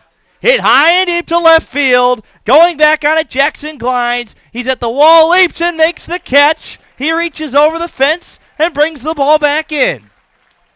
What a play by Jackson Glines. Really, it was a nonchalant play because Glines had it timed perfectly. But either way, Jackson Glines, a very nice play out in left field, saves a run, 2 outs for Harrison Bader. Bader, the center fielder from Florida, struck out swinging in the first, got hit by a pitch and scored back in the last half inning. First pitch, fastball, hits the low inside corner, taking for a strike, 0-1. We will have Luke Leftwich and Nick Eicholtz on a little bit later in the ballgame. 0-1, swing and a miss. Bader fell to a knee on the curveball. Time called. Bader gets out of the box. Kettleers in their home pinstripes with red lettered Katuitt across the front. Maroon, I should say. Braves in their road blues. White striping down the sides of their torsos with red sleeves, red socks, and gray pants. 0-2. Curveball almost hits Harrison Bader. That would be the third batter in less than 5 full innings had that ball hit Bader that Kettler pitching would have had. 1-2 from McClelland. Fastball, ring him up. Strike 3 called. Braves retired in order for the first time today. We'll head to the bottom of the 5th. Still, 5-3 Bravos. You're locked into Kettler Baseball on the Cape Cod Baseball League Network. Today's broadcast is proudly sponsored in part by Curry College, located in Milton, Massachusetts. It offers undergraduate and graduate degrees. Today's broadcast is brought to you in part by Cape Cod Healthcare. Care where you need it, when you need it. Today's broadcast is brought to you in part by iHealth Services, proud sponsor of the Cape League for 14 years. The Kettleers and Katuitt Athletics Association want to welcome Bank of Cape Cod as a premium sponsor and member of the Executive Kettleers Club. Bank of Cape Cod is a locally owned and managed commercial and community bank. Chatham Bars Inn is a leading sponsor of the Cape Cod Baseball League, celebrating its 100th anniversary, a Cape League sponsor for over 20 years. The Kettleers and Katuitt Athletics Association want to welcome Bank of Cape Cod as a premium sponsor and member of the Executive Kettleers Club. Bank of Cape Cod is a locally owned and managed commercial and community bank. Today's broadcast is proudly sponsored in part by Curry College, located in Milton, Massachusetts. It offers undergraduate and graduate degrees. Today's broadcast is brought to you in part by iHealth Services, proud sponsor of the Cape League for 14 years. Today's broadcast is brought to you in part by Cape Cod Healthcare. Care where you need it, when you need it. Chatham Bars Inn is a leading sponsor of the Cape Cod Baseball League, celebrating its 100th anniversary, a Cape League sponsor for over 20 years. Top of the order due up for the Kettleers here against Jimmy Herget. Alongside Bresheen, I am Graz. Those were the nicknames we gave ourselves back when when Brendan accidentally gave Sutton Whiting a name that was a combination. I think it was Bresheen. Brensheen I gave it. So it's Brensheen and Graz. That's who we are. First pitch to John Norwood. He's just John Norwood. Curveball right down Broadway for strike 1. Jimmy Herget has been perfect other than the third inning. Norwood hits it down the line, foul ball. Past the third baseman, Alamond, 0-2 the count on the Kettleer DH from Vanderbilt. A native of New Jersey, attended Seton Hall Prep. Kettleers will see a Seton Hall College native tomorrow night, Sal Annunziata, the third matchup of the year between the Kettleers and the Harwich Mariners. Righty-righty matchup. Herget gets to the sign, delivers the 0-2. Fastball tails away, 92 on the gun. Hardest that Herget has thrown all evening. The USF Bull. 1-2 offering on the way. Swing and a miss. Got him with a changeup. That is the fourth consecutive strikeout in 4 consecutive hitters for Jimmy Herget. Taylor, backwards K. Drew Jackson struck out swinging. Ian Rice struck out looking to end the fourth. And John Norwood leads off the fifth with a strikeout. That's Jimmy Herget's 6th strikeout through 4 1/3 innings pitched. Here's Jackson Glines. Got hit by a pitch and scored in his last plate appearance in the third. First pitch from Herget. Fastball misses low and away. 1-0 the count on Glines, the left fielder from the University of Michigan. Originally from Coarse Gold, California, just outside of Yosemite National Park. Glines laces it to Blake Davey out in right field. Davey had to dip the glove down a bit, but makes the catch. Quickly 2 away for Jake Fincher.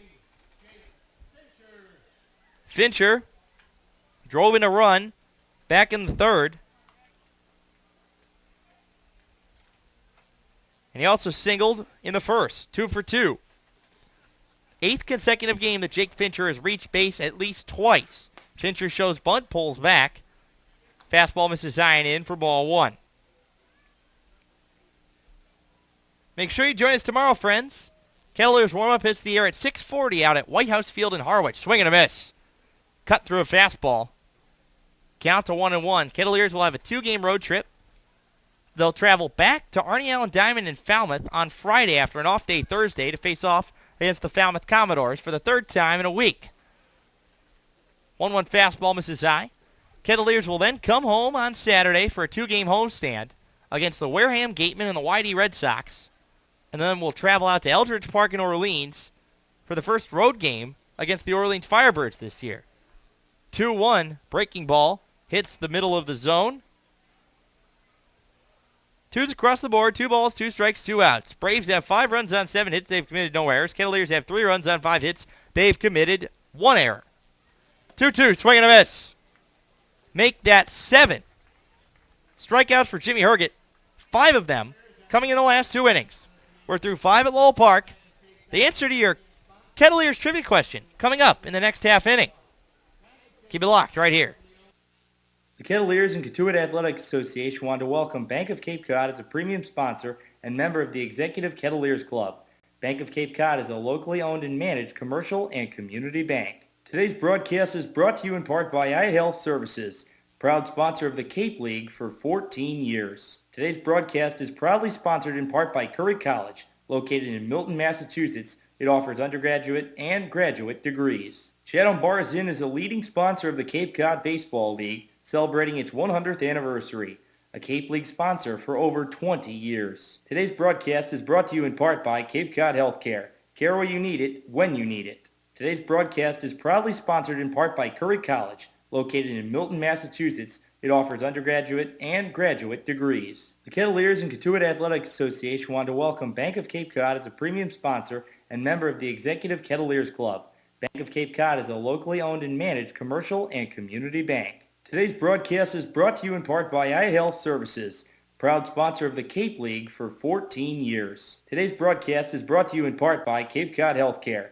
Care where you need it, when you need it. Chatham Bars Inn is a leading sponsor of the Cape Cod Baseball League, celebrating its 100th anniversary, a Cape League sponsor for over 20 years. The 5th inning breezes by at Lowell Park as we enter the 6th. The back-to-back 1, 2, 3 innings for each team respectively. And now, Greg, it's time to answer our trivia question for today. Remind our listeners what the question was one more time. The question, it's a 2-part question, as McClellan delivers. Fastball chopped down the first baseline. No play for Fisher. No balls, 1 strike on Brett Sullivan. 2 for 2 today. A single in the second, a triple in the fourth. Eventually scored the 5th run of the game. A 5-3 Bourne lead on Katuitt. The 0-1. Inside corner, a changeup that cuts back inside. 0-2 to Sullivan. The question was, what 2 Cape Leaguers, a Hyannis Harbor Hawk and a Bourne Brave, were the 2 first-round picks this year of the Toronto Blue Jays, and what current Cape Leaguer was the 2013 first-round pick of the Toronto Blue Jays? McClelland into the windup. The 0-2 gets away. 1 ball, 2 strikes. The reason the Blue Jays had 2 first-round picks this year is because of the fact that their first-round pick from 2013 did not sign. Answer following this pitch. The 1-2 to Sullivan. Fastball skied down the right field line. Fisher a run towards the chain link fence. Too far out of reach as it goes beyond the fence. Foul. With the 9th overall pick in this year's draft, the Blue Jays selected Jeff Hoffman from East Carolina, a 2013 Hyannis Harbor Hawk. With the 11th pick, they picked Max Pentecost from Kennesaw State, the Cape League MVP, and a 2013 Bourne Brave. Now, in 2013, Phil Bickford out of high school did not sign with the Toronto Blue Jays. He is now a member of the 2014 Whitey Red Sox. The 1-2 sliced down the first baseline. Fisher picks it up after it goes out of his glove. He tags the bag with the left foot to retire Sullivan to lead off the 6th. And to just let our listeners know, if a first-round pick for a major league club is not signed or refuses to sign, that baseball team in the major leagues gets 2 first-round picks for the following season. And now we have some of our Kettleer pitchers joining us. They're debating who wants to go first. And it's going to be Luke Leftwich first on the air, as Leftwich was key to help the Kettleers pin down a 9-8 win at Lowell Park yesterday. Luke, first of all, you come out of the pen trying to get your mojo going this season. What was it like coming in and being a part of that whole walk-off scene? Oh, it was awesome to get my first win that way. Everyone likes winning games that are close, and that's the best way to do it, I think. Jackson McClelland on the hill, a 2-0 pitch on the way to Whiting. Fastball dribbled behind home plate, foul, 2-1. Earlier in the broadcast, Brendan accidentally combined Sutton Whiting's name into one name. What would your name be if it was one name combined? Would you be Lukewich or would you be Left Luke? Because your name's would be pretty cool to have that happen. I like Lukewich a little bit better than Left Luke. I mean, that's a lot of L's. I mean, Lukewich, you might start using that on the air. That'd be a good one. Lukewich. The 2-2 popped up to the left side. A long run for Hendricks as well as Rice. Falls on top of the dugout into the stands. 2-2 remains on Sutton Whiting today. He's 0 for 2. Struck out looking in the second. Popped to short in the fourth. So, Luke, the team picks up a win for the first time in over a week. I know some of your outings haven't been your best, but what was it like to finally pick up a W yesterday? Oh, it was great. Obviously, it's not fun to struggle, and we were struggling as a team, and I was individually, and it seems like we're all kind of turning it around right now. We're trying to find it, and we're all getting better as a group. Now, Luke, mechanics-wise, it looks like you've kept everything consistent, but for you, it looks like if you keep the ball down in the zone more, that's when you're most effective. And last night, probably your best relief appearance, you kept the ball down in the zone. What in your mechanics did you feel like was making you be able to keep everything lower? With me, I don't think it's very mechanical with me. I think it's more mental.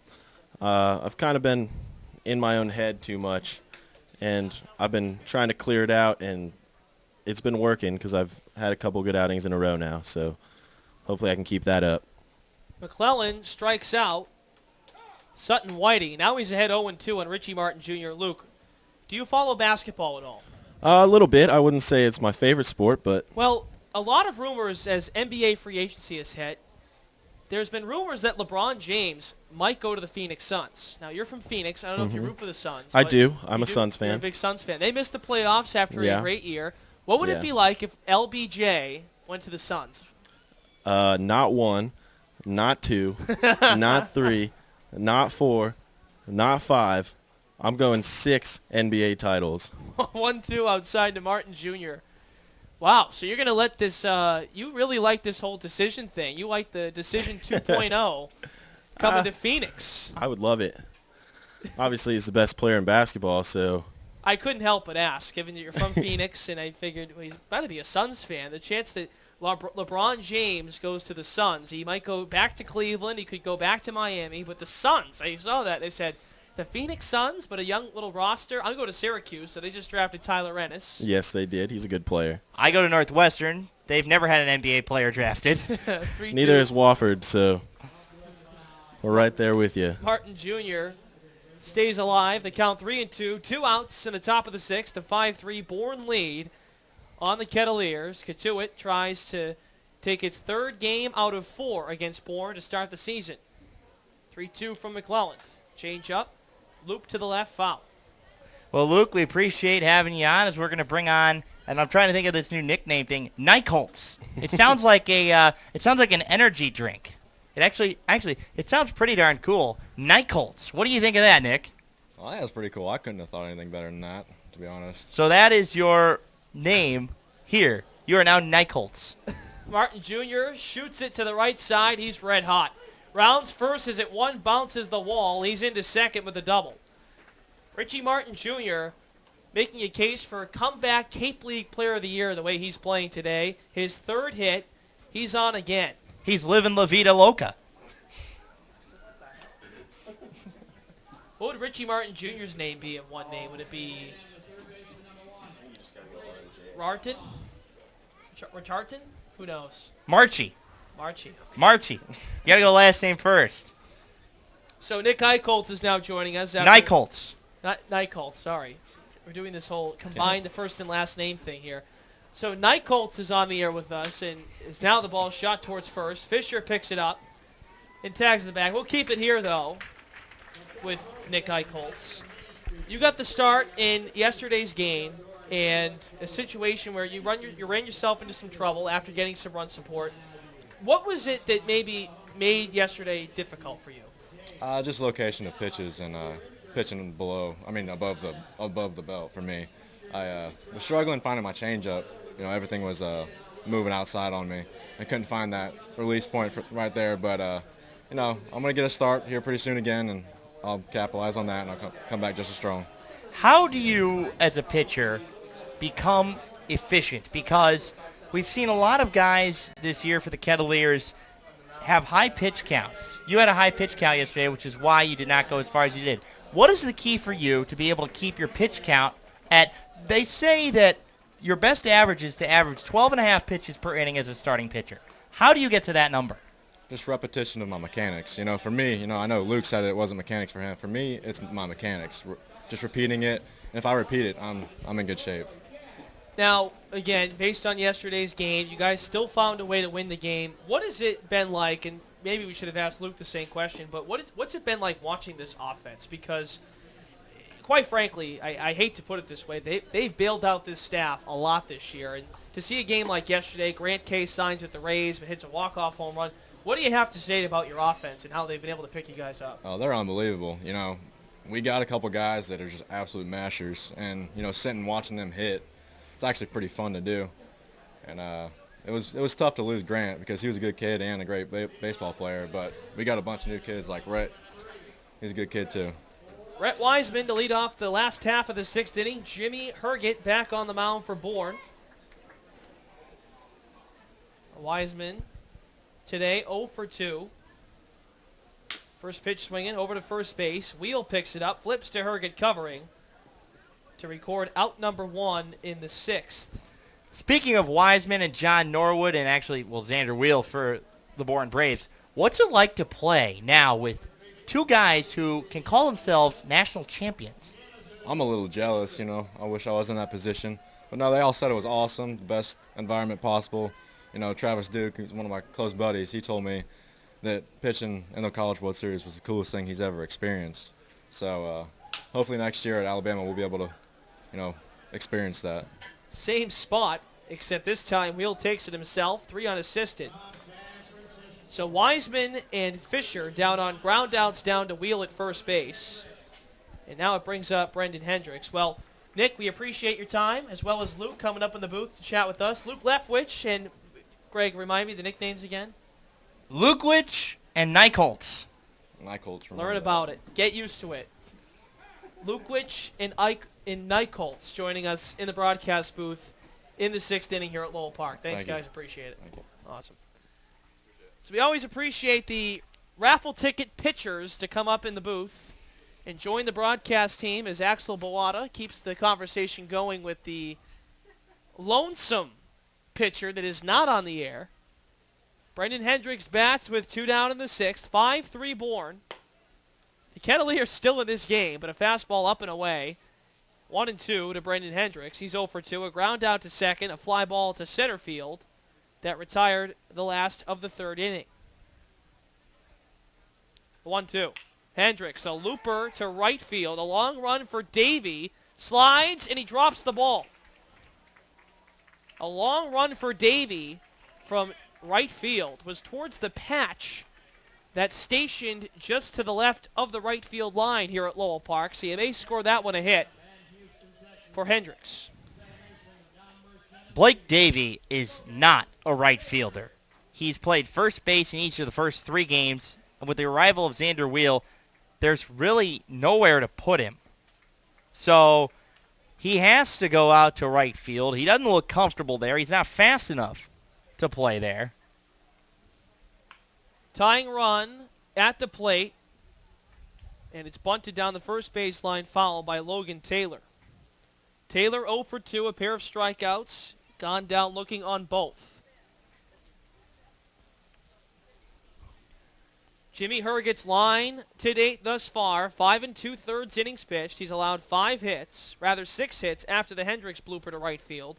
3 runs, has walked 0, and has struck out 7. Prior to that base hit, he had retired 9 in a row, 1 turn through the lineup. 0-1 to Taylor.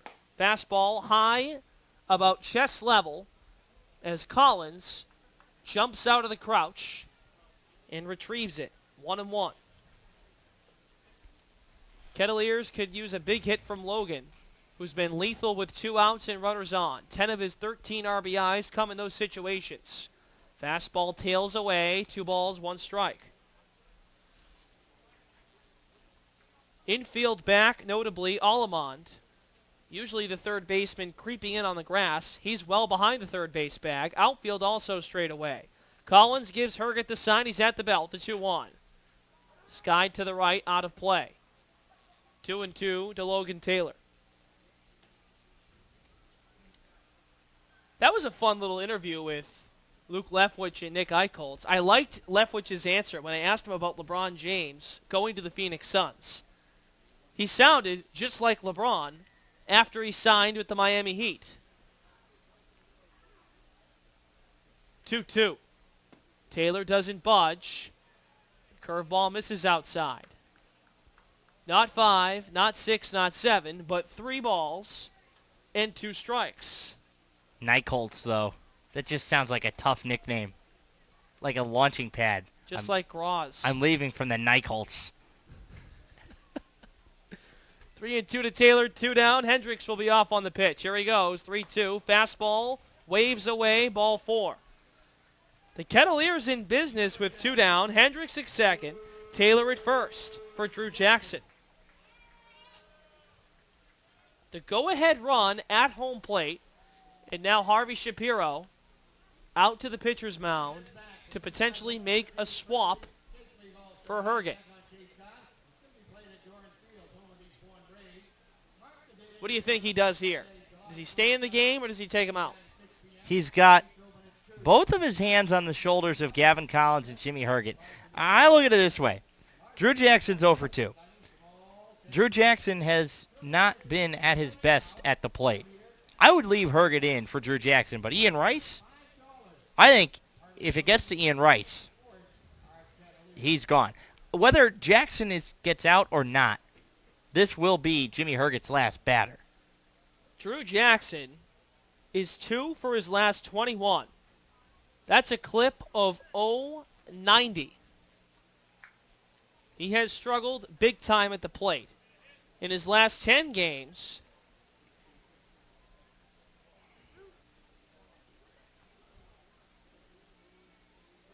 Jackson has also struggled. 6 for his last 33. First pitch to him. Jackson waves through a breaking ball at 81 from Herget. Low and away. Jackson swings. 0-1. Hendricks at second.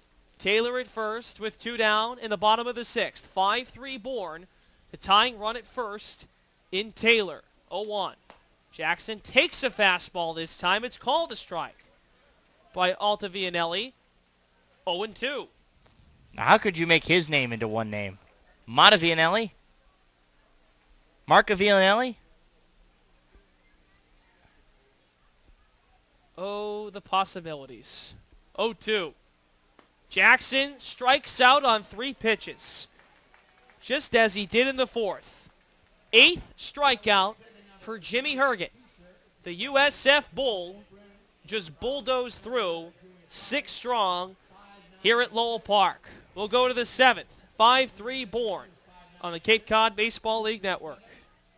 Today's broadcast is proudly sponsored in part by Curry College, located in Milton, Massachusetts. It offers undergraduate and graduate degrees. The Kettleers and Katuitt Athletic Association want to welcome Bank of Cape Cod as a premium sponsor and member of the Executive Kettleers Club.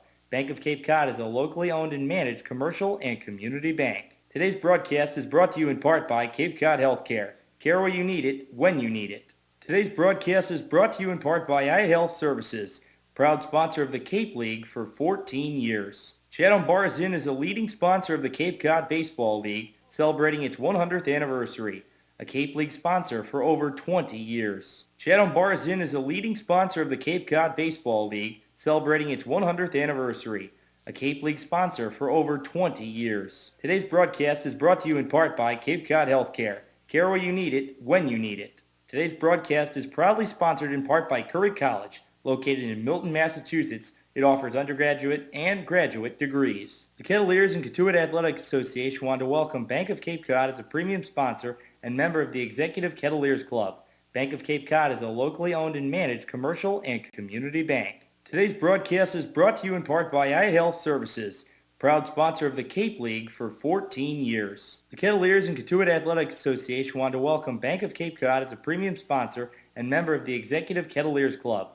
Bank of Cape Cod is a locally owned and managed commercial and community bank. Today's broadcast is brought to you in part by iHealth Services, proud sponsor of the Cape League for 14 years. Today's broadcast is brought to you in part by Cape Cod Healthcare. Care where you need it, when you need it. Today's broadcast is proudly sponsored in part by Curry College, located in Milton, Massachusetts. It offers undergraduate and graduate degrees. Chatham Bars Inn is a leading sponsor of the Cape Cod Baseball League, celebrating its 100th anniversary, a Cape League sponsor for over 20 years. Today's broadcast is proudly sponsored in part by Curry College, located in Milton, Massachusetts. It offers undergraduate and graduate degrees. 6 innings in the books at Lowell Park, a 5-3 advantage for the Bourne Braves. 3, 4, and 5 step to the plate for Bourne against the new pitcher for Katuitt, Adam Witt. Adam Witt, 3-0 and 0.89 ERA. This is 10th appearance. 20 and a third innings pitched, 12 hits, 3 runs, 2 earned, 8 walks, and 17 strikeouts. First pitch to Fleming, a changeup that tails low and away. 1 ball, no strikes on the West Virginia DH. A wide open stance, batting from the right side. Witt cocks the glove behind his shot, throws in for another strike. 1-1.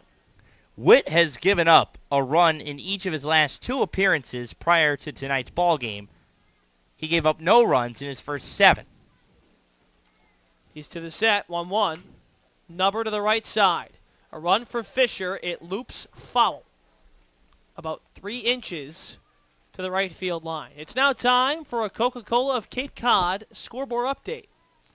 There's only one other game in action. Bottom of the 3rd at McKeon Park in Hyannis. The Hyannis Harbor Hawks have a 2-1 lead on the Falmouth Commodores. If they win that game, that will snap a 7-game losing streak that has sent Hyannis from 2nd all the way to 4th in the Western Division. Yet to get going at Eldridge Park, YD visits Orleans. Yet to get going at Spillane Field, Brewster visits Wareham. The pitch, nubbed again to the right side, in for a base hit. Taylor doesn't even extend his glove. Fleming leads off the 7th with a single between first and second. Nobody out for Gavin Collins. And out at White House Field in Harwich, yet to get going between Chatham and Harwich. We will be there tomorrow night. Kettleer warm-up hits the air at 6:40. And the line closed on Jackson McClelland. 3 innings, 2 hits, 1 run, 1 walk, 2 strikeouts. Fleming at first. The batter, Gavin Collins. He squares around, lays a bunt down, but it goes off of his leg. So it's a foul ball. Brendan Hendricks charging down the third base line. What's interesting as you bring up Hyannis really struggling. The Kettleers have won a pair of games against Hyannis this season in the 3 tries against them. Rather, the 4 tries against them. Change up over the heart of the plate, 0-2. 1 game in 4 tries. They One lost game. the first 3, That's right. and they won the last 1. They started the year, that's right, they started the year 0-2 against Hyannis. So, putting that in perspective, Hyannis has won 10 games. A third have been against the Kettleers. 0-2, a long chopper. Picked up by Witt. Underhand flip to first. Up to second goes Fleming. So Collins retired 1-3 on the fielder's choice that advances Fleming over to second.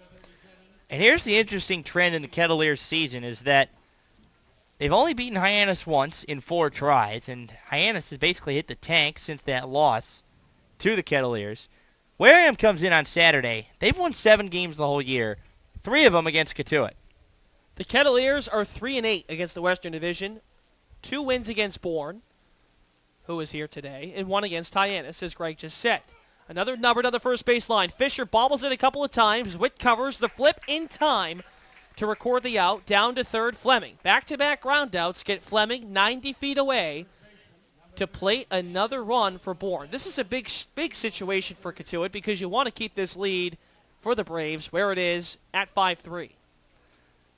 Travis Duke starting to get a little loose in the pen out beyond the left field side, and I imagine, though, if Adam Witt is perfect, he'll finish this ball game. Hendricks in on the grass at third. Wheel stares at the first pitch fastball in the outside corner. 0-1 to the Vandy Commodore. But also, looking at the standings, for Hyannis to lose 7 straight and Wareham to still sit 6 points behind them is just mind-boggling to me as the pitch trails outside, 1-1. How can Wareham not pick up any ground when a team in the same division loses 7 straight? I know the Gatemen just lost 3 in a row again, and the Kettleers lost to them again to break that streak because it's snubbed out in front. Witt picks it up, throw to first in time. Every out recorded included Witt and or Fisher to get all the outs. We'll go to the home half of the 7th, stretch time at Lowell Park. 5-3 Braves. We'll continue our discussion about the standings up next on the Cape Cod Baseball League Network. The Kettleers and Katuitt Athletic Association want to welcome Bank of Cape Cod as a premium sponsor and member of the Executive Kettleers Club.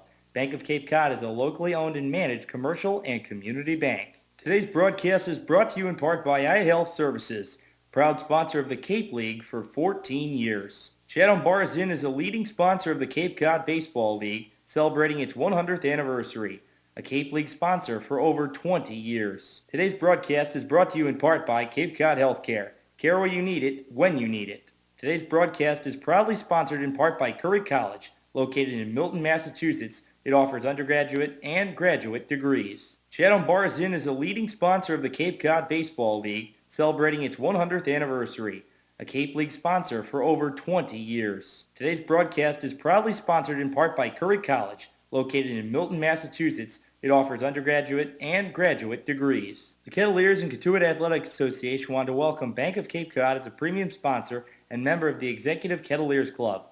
Bank of Cape Cod is a locally owned and managed commercial and community bank. Today's broadcast is brought to you in part by iHealth Services, proud sponsor of the Cape League for 14 years. Today's broadcast is brought to you in part by Cape Cod Healthcare. Care where you need it, when you need it. Today's broadcast is proudly sponsored in part by Curry College, located in Milton, Massachusetts. It offers undergraduate and graduate degrees. Today's broadcast is brought to you in part by Cape Cod Healthcare. Care where you need it, when you need it. Today's broadcast is brought to you in part by iHealth Services, proud sponsor of the Cape League for 14 years. The Kettleers and Katuitt Athletics Association want to welcome Bank of Cape Cod as a premium sponsor and member of the Executive Kettleers Club. Bank of Cape Cod is a locally owned and managed commercial and community bank. Chatham Bars Inn is a leading sponsor of the Cape Cod Baseball League, celebrating its 100th anniversary, a Cape League sponsor for over 20 years. Today's broadcast is brought to you in part by iHealth Services, proud sponsor of the Cape League for 14 years. Today's broadcast is proudly sponsored in part by Curry College, located in Milton, Massachusetts. It offers undergraduate and graduate degrees. Chatham Bars Inn is a leading sponsor of the Cape Cod Baseball League, celebrating its 100th anniversary, a Cape League sponsor for over 20 years. Today's broadcast is brought to you in part by Cape Cod Healthcare. Care where you need it, when you need it. The Kettleers and Katuitt Athletics Association want to welcome Bank of Cape Cod as a premium sponsor and member of the Executive Kettleers Club. Bank of Cape Cod is a locally owned and managed commercial and community bank. Today's broadcast is brought to you in part by Cape Cod Healthcare. Care where you need it, when you need it. Chatham Bars Inn is a leading sponsor of the Cape Cod Baseball League, celebrating its 100th anniversary,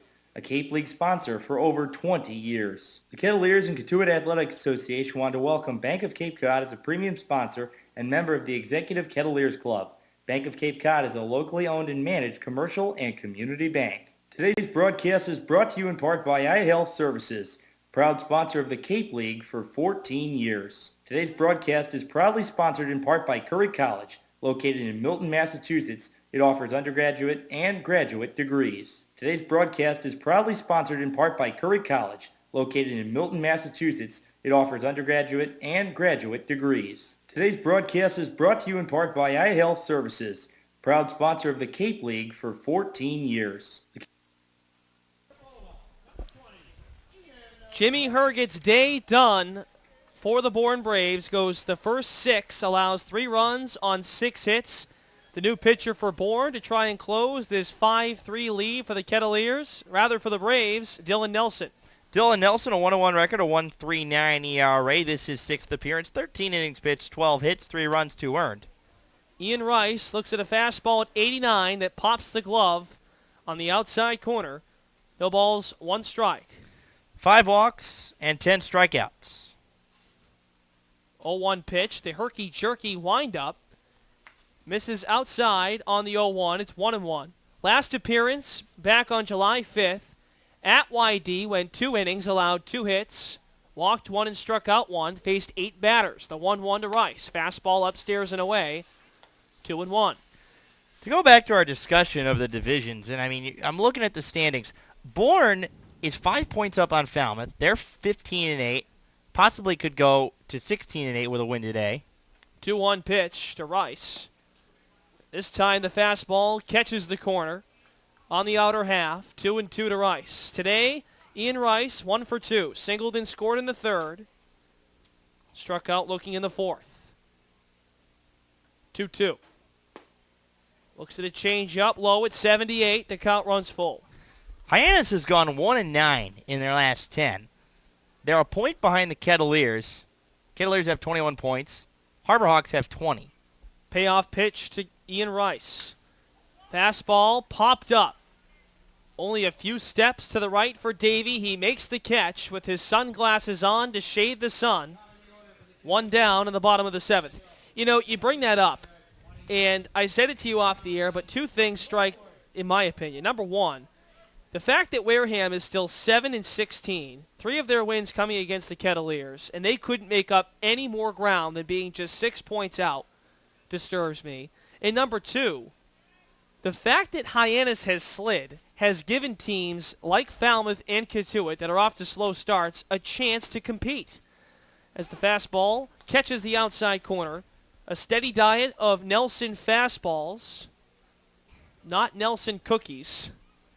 The pitch hits the outside corner, 0-1 to Norwood. Breaking ball this time upstairs. 1-1. What are Nelson cookies? This is Nelson's. I never heard of that. It's a chocolate place back home. I thought it was almost national, but it's not. Sorry, Greg. Sorry, Graz. The 1-1. Norwood slices it foul. It's all right, Brent Sheen. Well, maybe I'll start bringing up places that you've never been to, like Mulberry Street Pizzeria. Where is that? It's in California. You've never been there. John Norwood, 1 for 3, a pair of strikeouts. The 1-2, he doesn't go around. He just bends his knees slightly. It's a breaking ball, low and away, 2-2. All right, that was dumb of me. I'm sorry. Apologies. I just never heard of Mrs. Nelson's. I have heard of Mrs. Fields. That's another good chocolate chip cookie, though. Have you heard of Mrs. Fields? I have. They're darn good. 2-2 to Norwood. Inside, the glove from Collins popped by the fastball from Nelson. Pitcher from Radford University, hometown Stewart, Virginia. Into the windup, the 3-2. Upstairs, above the eyes, ball 4. The Kettleers, yet again, said the tying run to the plate as Norwood heads down the first base line. He's on with a 1-out walk. Jackson Gline steps to the plate. And this is your golden opportunity. You couldn't get anything going, really, against Jimmy Herget for the final 3 innings that he pitched. Now you have an opportunity with a guy who is seemingly all over the place to get something going, possibly. Fresh out of the pen, as they like to call it, fresh meat. First pitch. Down the first base line, a fair ball.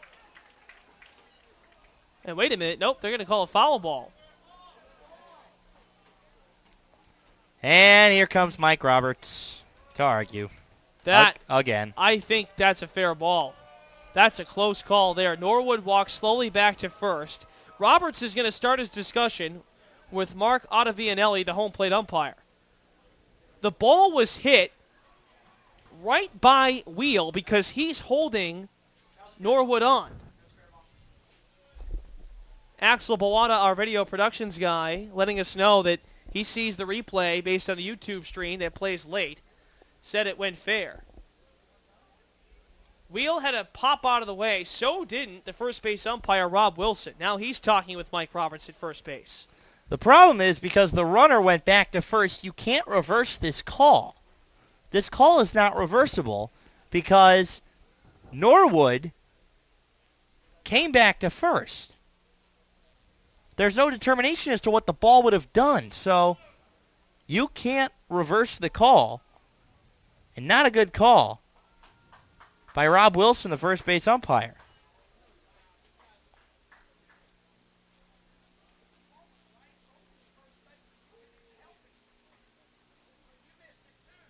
Now Mike Roberts pointing out to Mark Ottavianelli that he missed the call.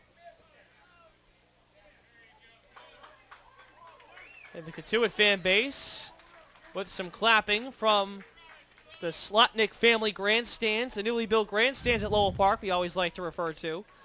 So Norwood stays at first, Glines the batter, 0-1 the count with 1 out in the bottom of the 7th, a 5-3 lead for Bourne. Glines the tying run. Now Ottavianelli gives Roberts a warning. Now he's going to take the time to write in his notepad where he issued the warning. Now the fans apply the boos.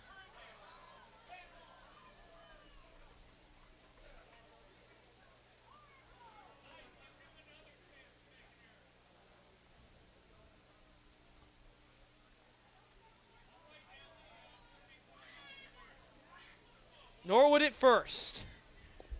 Ottavianelli all set. The notepad has the notes taken down. Nelson, out of relief, comes to the set. The 0-1 from the righty. Fires low. Over the dish, a fan yells strike, basically mocking Ottavianelli. 1-1. Runner at first, Norwood. 1 out, 7th inning. Tying running Glines at the plate. Nelson's at the set by the letters. 1-1. Up the middle, towards second. Whiting picks it up, mishandles it, flips to second to retire Norwood, awfully close. Whiting mishandled it a bit, but had plenty of time to flip because he was adjusted well to the left. An atom ball. Glein stays at first on the fielder's choice. I think that was the right call. I think Norwood delayed slide into second base, despite the fact that Whiting had trouble getting the ball out of his glove. Martin Jr. got there in time, was able to tag the bag, and the fans not happy about the previous call. That one actually was the correct call. 5-3 Braves. Nelson, one batter away, possibly, to get out of the inning. Fincher, the batter, he's been red hot. First pitch, it plunks him. Right on the back. Now, the Kettleers have hit 2 Bourne Braves today. That seemed like it had no intention, but Jake Fincher, the hottest hitter, a simple way of putting him on. A pitch that goes right off his back. Fincher makes nothing of it. He's going right down the first base line. Lines up to second. Fincher at first. 2 down for Rhett Wiseman. Jimmy Herget went the first 6 innings for the Braves tonight. Was tremendous. Battled to allow just 6 hits on 3 runs. He struck out 8 Kettleers. Wiseman 0 for 2 in the ball game today. An RBI sacrifice fly earlier on. First pitch. Fastball, low and inside to the left-handed hitter from Vanderbilt. Rhett did not play yesterday against the Falmouth Commodores. Back in the lineup today for Mike Roberts. 2 down, bottom 7. 1-0 the count. Nelson comes to the set. The 1-0. Wiseman swings through it. Another pitch at 89. Wiseman lets go of the bat with only one hand on it. 1-1. 9 hits, 5 runs for Bourne, 6 hits, 3 runs for the Kettleers. Pulled his head completely out of there. He just went with a full body swing. Nelson waves off a couple of pitches, agrees on the third call from Collins, the 1-1. Wiseman shoots it to the right side, a base hit. Davey has to retrieve it. Coming around to score, Norwood. He trots in. Well, Fincher's going to try and score. It's picked off, and now he scores. We're tied at 5.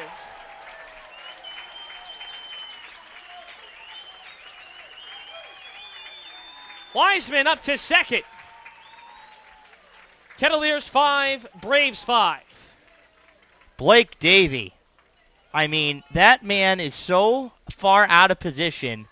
He bobbled that ball so badly that he couldn't find it for about 5 seconds.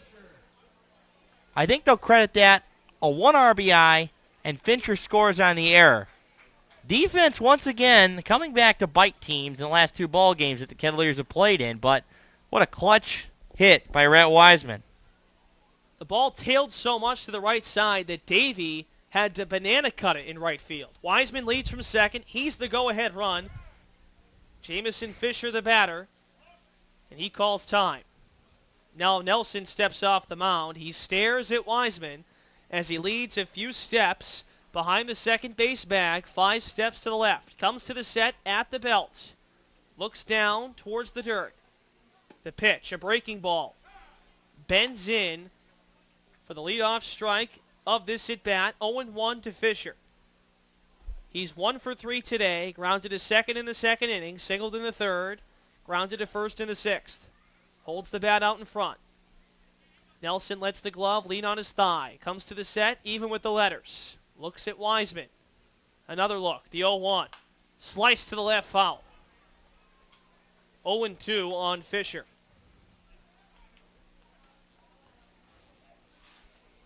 The Kettleers ended their game 5-5 on Sunday in a tie with Harwich. The score now is 5-5. Another close game played here at Lowell Park. 7-12 the time. Hopefully darkness does not affect today's game. With 2 outs in the 7th, Wiseman at second. 0-2 to Fisher. Fastball, a waste pitch, well away to the left-handed hitter from southeastern Louisiana. 1-2. The Kettleers this season are 4-5 in 1-run games. They have tied only once. A slow clap starting on the Cotuit sideline. The 1-2. Fisher strikes it to the right side in the hole, a base hit. Roberts waves Wiseman. Davies throw from home. It is not in time. Wiseman scores. 6-5 Kettleers. Great piece of hitting. Takes an inside pitch. The way that Nelson's ball is delivered to left-handed hitters, there's so much time to be able to wait back on it because it sweeps so far from right to left from the pitcher's view. And all you got to do is just wait back on it, see where it's going to cross the plate, and boom. An inning that looked dead in the water after a call doesn't go Katuitt's way. Rice led off the inning with a pop out to right as now the shortstop Martin Jr. meets with Collins and Nelson at the mound. John Norwood reached on a walk. A base hit by Jackson Glines that was ruled a foul ball. Hit down the right field line. A long debacle between Mike Roberts with Mark Ottavianelli and Rob Wilson, the home plate and first base umpires respectively. And then Glines, Fincher, and Wiseman all reach base and come in to score. Jamison Fisher, the big hit, an RBI single to plate Rhett Wiseman. 6-5 Kettleers with 2 outs in the bottom of the 7th. And now Harvey Shapiro is making a call to the bullpen. Dylan Nelson unable to get the job done. We'll see who the new arm is for Bourne after this. 6-5 Kettleers with 2 down. Brendan Hendricks expecting to bat next right here on the Cape Cod Baseball League Network. Today's broadcast is proudly sponsored in part by Curry College, located in Milton, Massachusetts. It offers undergraduate and graduate degrees. Today's broadcast is brought to you in part by iHealth Services, proud sponsor of the Cape League for 14 years. Chatham Bars Inn is a leading sponsor of the Cape Cod Baseball League, celebrating its 100th anniversary, a Cape League sponsor for over 20 years. Today's broadcast is brought to you in part by Cape Cod Healthcare. Care where you need it, when you need it. The Kettleers and Katuitt Athletics Association want to welcome Bank of Cape Cod as a premium sponsor and member of the Executive Kettleers Club. Bank of Cape Cod is a locally owned and managed commercial and community bank. Today's broadcast is brought to you in part by Cape Cod Healthcare. Care where you need it, when you need it. Chatham Bars Inn is a leading sponsor of the Cape Cod Baseball League, celebrating its 100th anniversary, a Cape League sponsor for over 20 years. The Kettleers and Katuitt Athletics Association want to welcome Bank of Cape Cod as a premium sponsor and member of the Executive Kettleers Club. Bank of Cape Cod is a locally owned and managed commercial and community bank. Today's broadcast is proudly sponsored in part by Curry College, located in Milton, Massachusetts. It offers undergraduate and graduate degrees. Today's broadcast is brought to you in part by iHealth Services, proud sponsor of the Cape League for 14 years. Today's broadcast is brought to you in part by Cape Cod Healthcare. Care where you need it, when you need it. The Kettleers and Katuitt Athletics Association want to welcome Bank of Cape Cod as a premium sponsor and member of the Executive Kettleers Club. Bank of Cape Cod is a locally owned and managed commercial and community bank. Jamison Fisher at second base with the clutch base hit to plate Rhett Wiseman. The Kettleers have struck for 3 in the bottom of the 7th to take a 6-5 lead on the Bourne Braves. Dylan Nelson unable to get the job done in relief of Jimmy Herget. The new pitcher in for Nelson is Dylan Hecht. Dylan Hecht, a right-hander, 6'2", 195 from the University of California, Santa Barbara. A 1.29 ERA over 5 appearances, this being his 6th. 7 innings pitched, 6 hits, 1 run. It was earned, 1 walk, 9 strikeouts in only 7 innings. So he can pump it. This is Hecht's 6th appearance on the year. A sophomore from Pleasanton, California. A right-handed hurler, 6'2", 195 pounds. His last outing was at Doran Park, the home park for the Bourne Braves, on July 6th against Falmouth, when an inning and 2/3 allowed 1 run, 2 hits, struck out 3, and faced 7 batters. Opponents on the season, though, against this guy, just .222. The ERA, as you mentioned, Greg, 1.28. The Kettleers would love an insurance run as Hendricks comes to the plate with Fisher at second, 2 down in the bottom of the 7th. Kettleers a 6-5 lead after Glines, Fincher, and Wiseman all come in to score. Fisher with the key base hit to give Katuitt the lead. A slow clap starting once again from the Kettleer fans down the left field line. Hecht to the set at the belt. First pitch on the way to Hendricks. He swings and nubs it to the left side, foul into the stands. A game in which the Kettleers look dead in the water. Right after Jackson Glines' hit down the right field line was ruled foul, it looked like there was no hope. And just like that, some two-out magic for this ball club that we've seen in the last week. Hecht lets his right arm hang as he waits the sign from Collins. He's at the set, on the rubber. 0-1 to Hendricks. Fastball, almost a non-intentional waste pitch. Rather pitch out to Hendricks. It's 1-1. He's got to find some way to be able to get the ball down because in several of Hecht's warm-up pitches, he missed very high and very away to the point where Gavin Collins wasn't able to catch one of them. More clapping from the Kettle fans. Hecht looks in for the sign. Fisher at second. 1-1 on Hendricks. Here's the pitch. Hendricks up the middle. To the dive goes the second baseman. Whiting gets through the hole, a base hit. Fisher sprints home. He tags home plate. 7-5 Katuitt.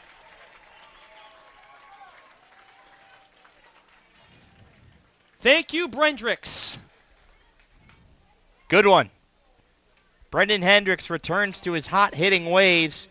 2 for 4 this evening. Sends it right up the middle. And I think having this guy back in the lineup on a regular basis is really going to help this team because when Grant Kay arrived, he kind of ran out of space.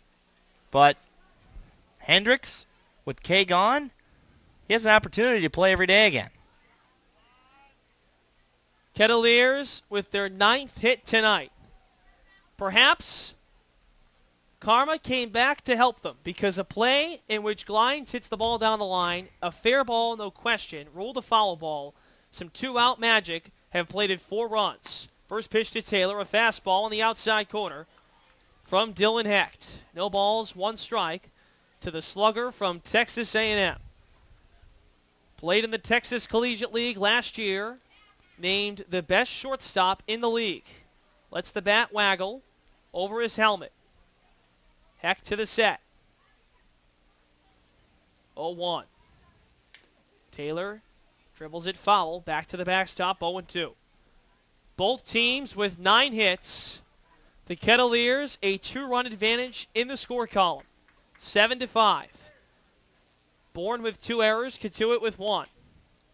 Jimmy Herget was in line for the win. Now a no decision. Dylan Nelson in line for the loss for the Kettleers. Adam Witt could be in line for another win this year. The 0-2, strike 3 called. Taylor's day has been rough. He has struck out 3 times in the 4 at-bats he's had. The Kettleers, though, send 8 to the plate in the bottom of the 7th. They get 4 runs to take a 7-5 lead on the Bourne Braves. We'll go to the 8th. 2-run lead for the Kettles on the Cape Cod Baseball League Network. Chatham Bars Inn is a leading sponsor of the Cape Cod Baseball League, celebrating its 100th anniversary, a Cape League sponsor for over 20 years. Today's broadcast is proudly sponsored in part by Curry College, located in Milton, Massachusetts. It offers undergraduate and graduate degrees. Today's broadcast is brought to you in part by Cape Cod Healthcare. Care where you need it, when you need it. Today's broadcast is brought to you in part by iHealth Services, proud sponsor of the Cape League for 14 years. The Kettleers and Katuitt Athletics Association want to welcome Bank of Cape Cod as a premium sponsor and member of the Executive Kettleers Club. Bank of Cape Cod is a locally owned and managed commercial and community bank. Today's broadcast is brought to you in part by iHealth Services, proud sponsor of the Cape League for 14 years. Today's broadcast is brought to you in part by Cape Cod Healthcare. Care where you need it, when you need it. The Kettleers and Katuitt Athletics Association want to welcome Bank of Cape Cod as a premium sponsor and member of the Executive Kettleers Club. Bank of Cape Cod is a locally owned and managed commercial and community bank. Chatham Bars Inn is a leading sponsor of the Cape Cod Baseball League, celebrating its 100th anniversary, a Cape League sponsor for over 20 years. Today's broadcast is proudly sponsored in part by Curry College, located in Milton, Massachusetts. It offers undergraduate and graduate degrees. The Kettleers and Katuitt Athletics Association want to welcome Bank of Cape Cod as a premium sponsor and member of the Executive Kettleers Club. Bank of Cape Cod is a locally owned and managed commercial and community bank.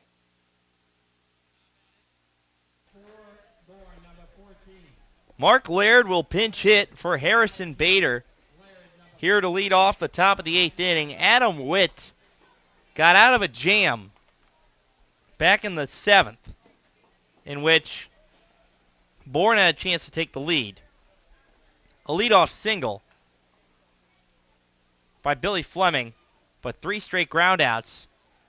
2 straight got Fleming to third. First pitch to Mark Laird, taken for a strike on the low outside corner, 0-1 on the pinch hitter from LSU. Laird had started in right field in each of the first 3 games that these two teams had played against each other.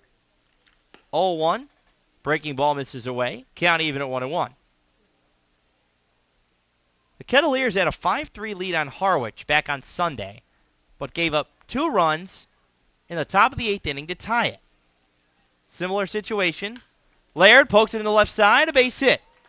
The speedy Mark Laird starts the line off here for the Bourne Braves in the top of the 8th inning, and the tying run in the form of Brett Sullivan, who's 2 for 3, a single, a triple, an RBI, and a run scored.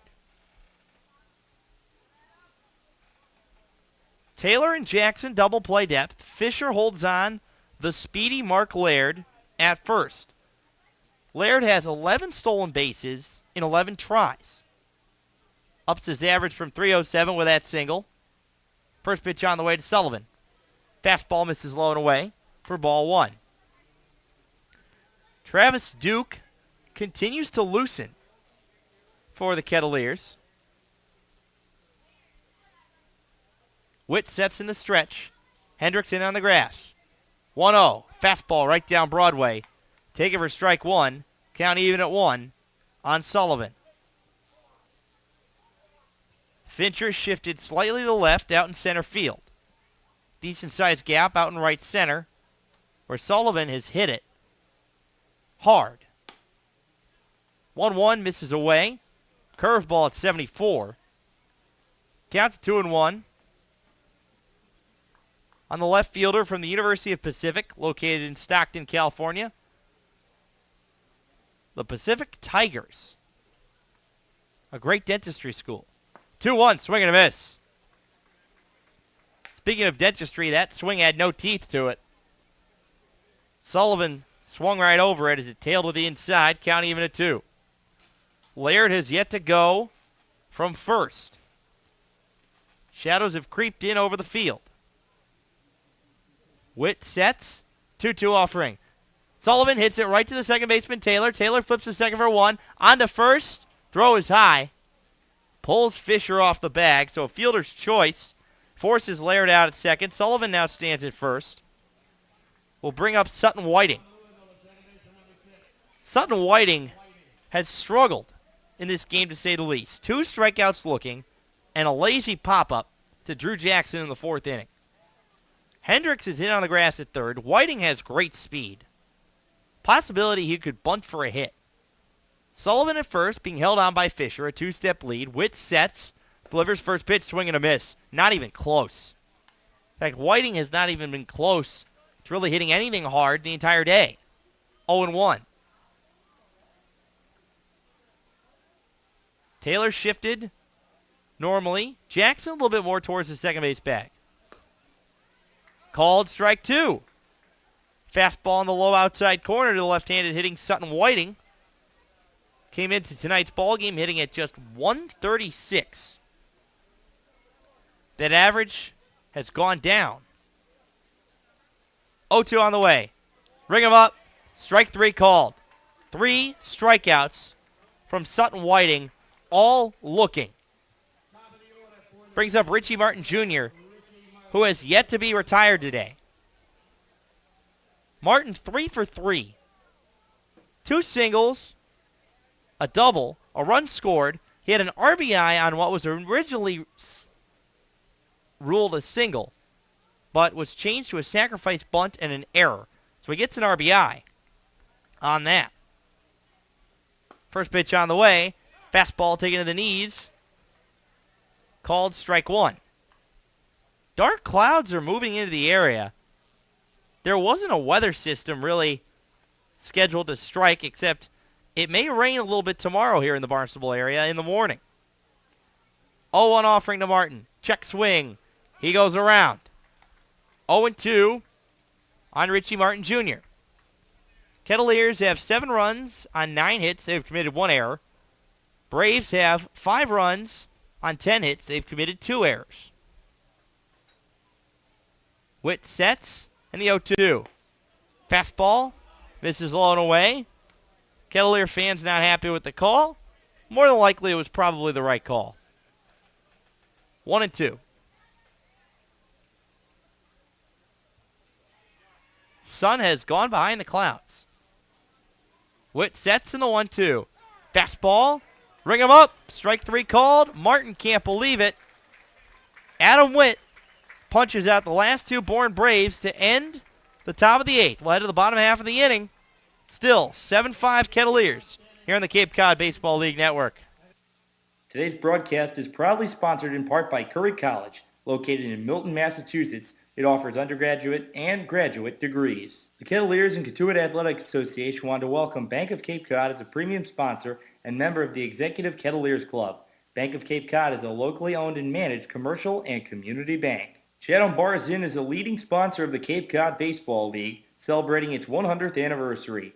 A Cape League sponsor for over 20 years. Today's broadcast is brought to you in part by Cape Cod Healthcare. Care where you need it, when you need it. Today's broadcast is brought to you in part by iHealth Services, proud sponsor of the Cape League for 14 years. Chatham Bars Inn is a leading sponsor of the Cape Cod Baseball League, celebrating its 100th anniversary.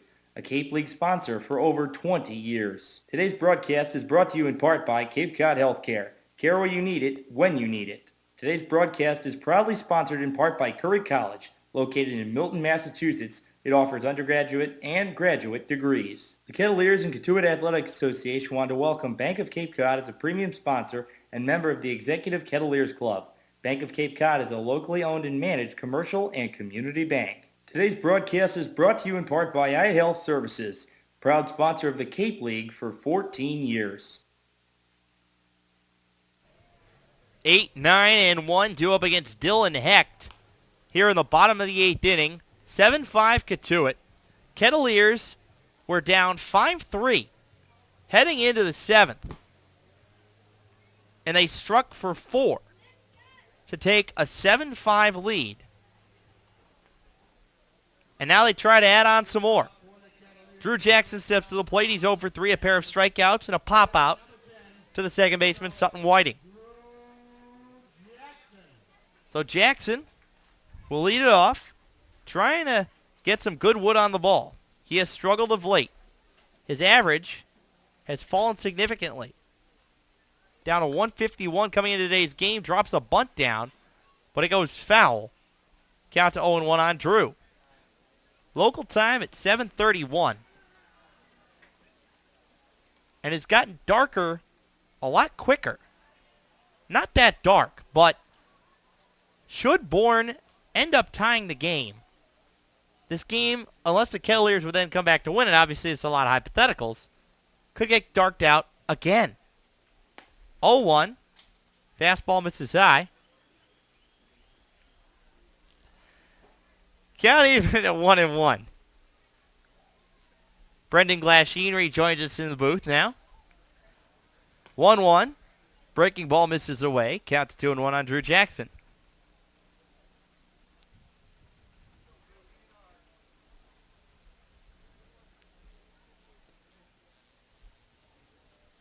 Wind, kick, 2-1. Breaking ball hits the outside corner. He does a weird thing Dylan Hecht does from the windup where he starts in one position, gets to another position, pauses. So he starts out off with a 45-degree angle. Then he steps to the left. He steps off this time, though. It's almost as if his windup is a 3-piece rotation. As if he starts in the stretch, then works his way into a wind-up technique. It's interesting. 2-2 on the way to Jackson. Swing and a miss. Drew Jackson has struck out for the 3rd time today. he goes back and sits down and brings up the 9th-place hitter, Ian Rice. And that slight pause definitely throwing off these Kettleer hitters. But he can't do that if there's a runner on base, or else that's a balk. Ian Rice steps up to the plate. Rice, 1 for 3, a single and a run scored in the third. First pitch on the way from Dylan Hecht. Breaking ball, just misses low. Count to 1-0 on Rice, whose college coach is in attendance today. 1-0 on the way. Fastball gets past Gavin Collins. 2-0 the count. John Norwood stands on deck. I didn't realize after watching that home run on TV and then meeting him in person, John Norwood is a big dude. 2-0 on the way. Breaking ball. Pulled a string on him. At 75, counts 2-1. John Norwood on Vanderbilt's website listed at 6'2", 210. But he's so strong. He looks bigger than that. Can the Gras take him down? Oh, I don't even want to try.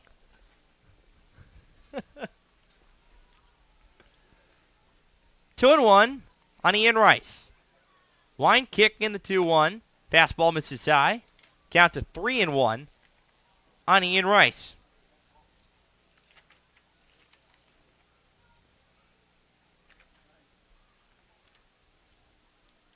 It's gotten quiet. Very muggy afternoon here at Lowell Park. 3-1. Breaking ball, not even close. Ball 4, Ian Rice reaches for the second time today. That turns the order over for John Norwood. And you said it moments ago. It has gotten noticeably darker in the last few minutes here at Lowell Park. I was checking the weather forecast this morning, and everything looked great for the next couple of days. I just checked it about 10 minutes ago, and there's a weather system that's coming in overnight. Don't know if it's going to continue into playing time tomorrow. Don't imagine it will be. But if tomorrow for some reason gets rained out and Harvey Shapiro coming out to the mound, and we'll have another pitching change. Braves trying to keep this one close. We'll be back. The Kettleers and Cotuit Athletic Association want to welcome Bank of Cape Cod as a premium sponsor and member of the Executive Kettleers Club. Bank of Cape Cod is a locally owned and managed commercial and community bank. Chatham Bars Inn is a leading sponsor of the Cape Cod Baseball League, celebrating its 100th anniversary. A Cape League sponsor for over 20 years. Today's broadcast is proudly sponsored in part by Curry College, located in Milton, Massachusetts. It offers undergraduate and graduate degrees. Today's broadcast is brought to you in part by Cape Cod Healthcare. Care where you need it, when you need it. Today's broadcast is brought to you in part by iHealth Services, proud sponsor of the Cape League for 14 years. Chatham Bars Inn is a leading sponsor of the Cape Cod Baseball League, celebrating its 100th anniversary. A Cape League sponsor for over 20 years. Today's broadcast is brought to you in part by iHealth Services, proud sponsor of the Cape League for 14 years. Today's broadcast is proudly sponsored in part by Curry College, located in Milton, Massachusetts. It offers undergraduate and graduate degrees. Today's broadcast is brought to you in part by Cape Cod Healthcare. Care where you need it, when you need it. The Kettleers and Cotuit Athletic Association want to welcome Bank of Cape Cod as a premium sponsor and member of the Executive Kettleers Club. Bank of Cape Cod is a locally owned and managed commercial and community bank. Chatham Bars Inn is a leading sponsor of the Cape Cod Baseball League, celebrating its 100th anniversary. A Cape League sponsor for over 20 years. The Kettleers and Cotuit Athletic Association want to welcome Bank of Cape Cod as a premium sponsor and member of the Executive Kettleers Club. Bank of Cape Cod is a locally owned and managed commercial and community bank. Today's broadcast is brought to you in part by Cape Cod Healthcare. Care where you need it, when you need it. Today's broadcast is brought to you in part by iHealth Services, proud sponsor of the Cape League for 14 years. Today's broadcast is proudly sponsored in part by Curry College, located in Milton, Massachusetts. It offers undergraduate and graduate degrees. Today's broadcast is brought to you in part by Cape Cod Healthcare. Care where you need it, when you need it. Today's broadcast is brought to you in part by iHealth Services, proud sponsor of the Cape League for 14 years. Chatham Bars Inn is a leading sponsor of the Cape Cod Baseball League, celebrating its 100th anniversary. A Cape League sponsor for over 20 years. Today's broadcast is proudly sponsored in part by Curry College, located in Milton, Massachusetts. It offers undergraduate and graduate degrees. The Kettleers and Cotuit Athletic Association want to welcome Bank of Cape Cod as a premium sponsor and member of the Executive Kettleers Club. Bank of Cape Cod is a locally owned and managed commercial and community bank. Dylan Heck's day is done. The new pitcher on for the Bravos, the right-hander from Mercer, Eric Nyquist. That's a name you can have fun with. Nyquist. Nyquist makes his 5th appearance of the season. He started 3 games this year for the Braves. In 14 2/3 innings pitched, he's allowed 16 hits, 13 runs, 11 of them earned. He's walked 7 and struck out 7. 0-2 on the year with a 6.75 ERA. So his last appearance coming out of the bullpen for Harvey Shapiro. And now he's out of the pen once again. John Norwood steps to the plate. He's 1 for 3. A pair of strikeouts, a single, a run scored. He's also drawn a walk. First pitch to Norwood, hit high and deep to right center field. Going back on it, Blake Davey. They're at the wall. See ya! John Norwood. That one gets up and out of here in a hurry. Light it up. Kettlers lead 9-5. You know, Kettleer fans haven't gotten to know this guy too much, but that shot right there tells you what John Norwood can do for this club. Big high fives and hugs with his teammate from Vandy, Rhett Wiseman. First pitch that Nyquist sees. It's as if Nyquist chugged a bottle of Nesquik milk. I was going to say he chugged a bottle of NyQuil because he fell asleep on that one. First pitch to Jackson Glines. A bunt pulled back. Scoreboard hasn't done anything. Now they put a strike up. Scoreboard's been very slow today. 0-1 on the way. Glines takes a breaking ball at the knees. Called strike 2. Should this score hold, the Kettleers will have scored 8 or more runs. Well, it doesn't matter if this score holds. They'll have scored 8 or more runs in the past 2 ball games.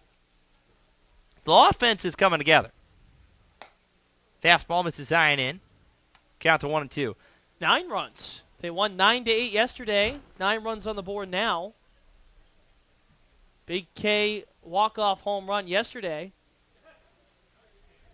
And without Grant K, they've still been able to plate 9. Hit on the ground. Whiting gobbles it up. Flips to first in time to get the hustling Jackson Glines. It's very weird, though. Trends developing in the Cape League. The Bourne Braves are the best team in the league, and if the score holds, the Kettleers will have beaten them in 3 of 4 matchups. Meanwhile, the Wareham Gatemen are the worst team in the league, and the Kettleers haven't even come close to beating them. That's baseball, my friend. That is how baseball works.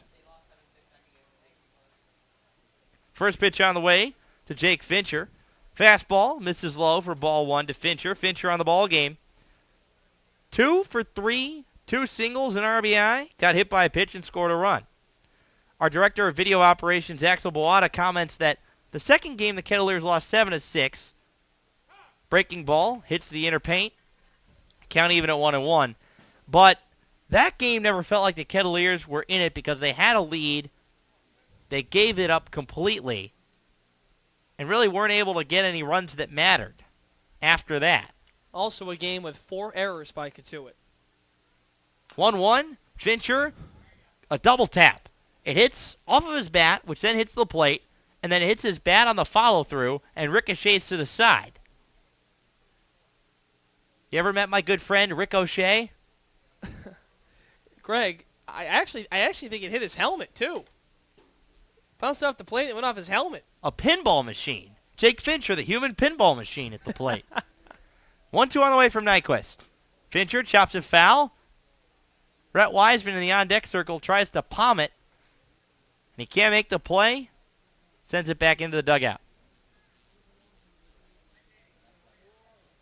Another day full of offense here at Lowell Park. And now it is noticeably getting dark. 1-2 on the way. Fincher hits it high and deep to left center field. On his horse, Mark Laird, who came in defensively, makes the catch for the third out. But the Kettleers add two more.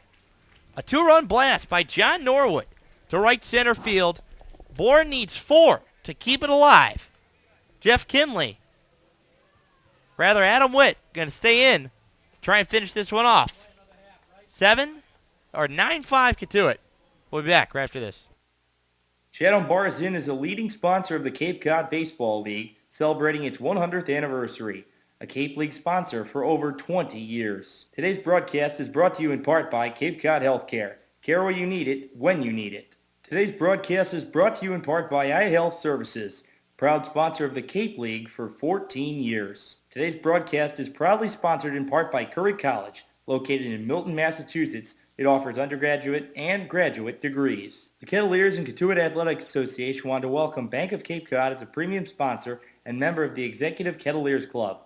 Bank of Cape Cod is a locally owned and managed commercial and community bank. Today's broadcast is proudly sponsored in part by Curry College, located in Milton, Massachusetts. It offers undergraduate and graduate degrees. Today's broadcast is brought to you in part by Cape Cod Healthcare. Care where you need it, when you need it. The Kettleers and Cotuit Athletic Association want to welcome Bank of Cape Cod as a premium sponsor and member of the Executive Kettleers Club.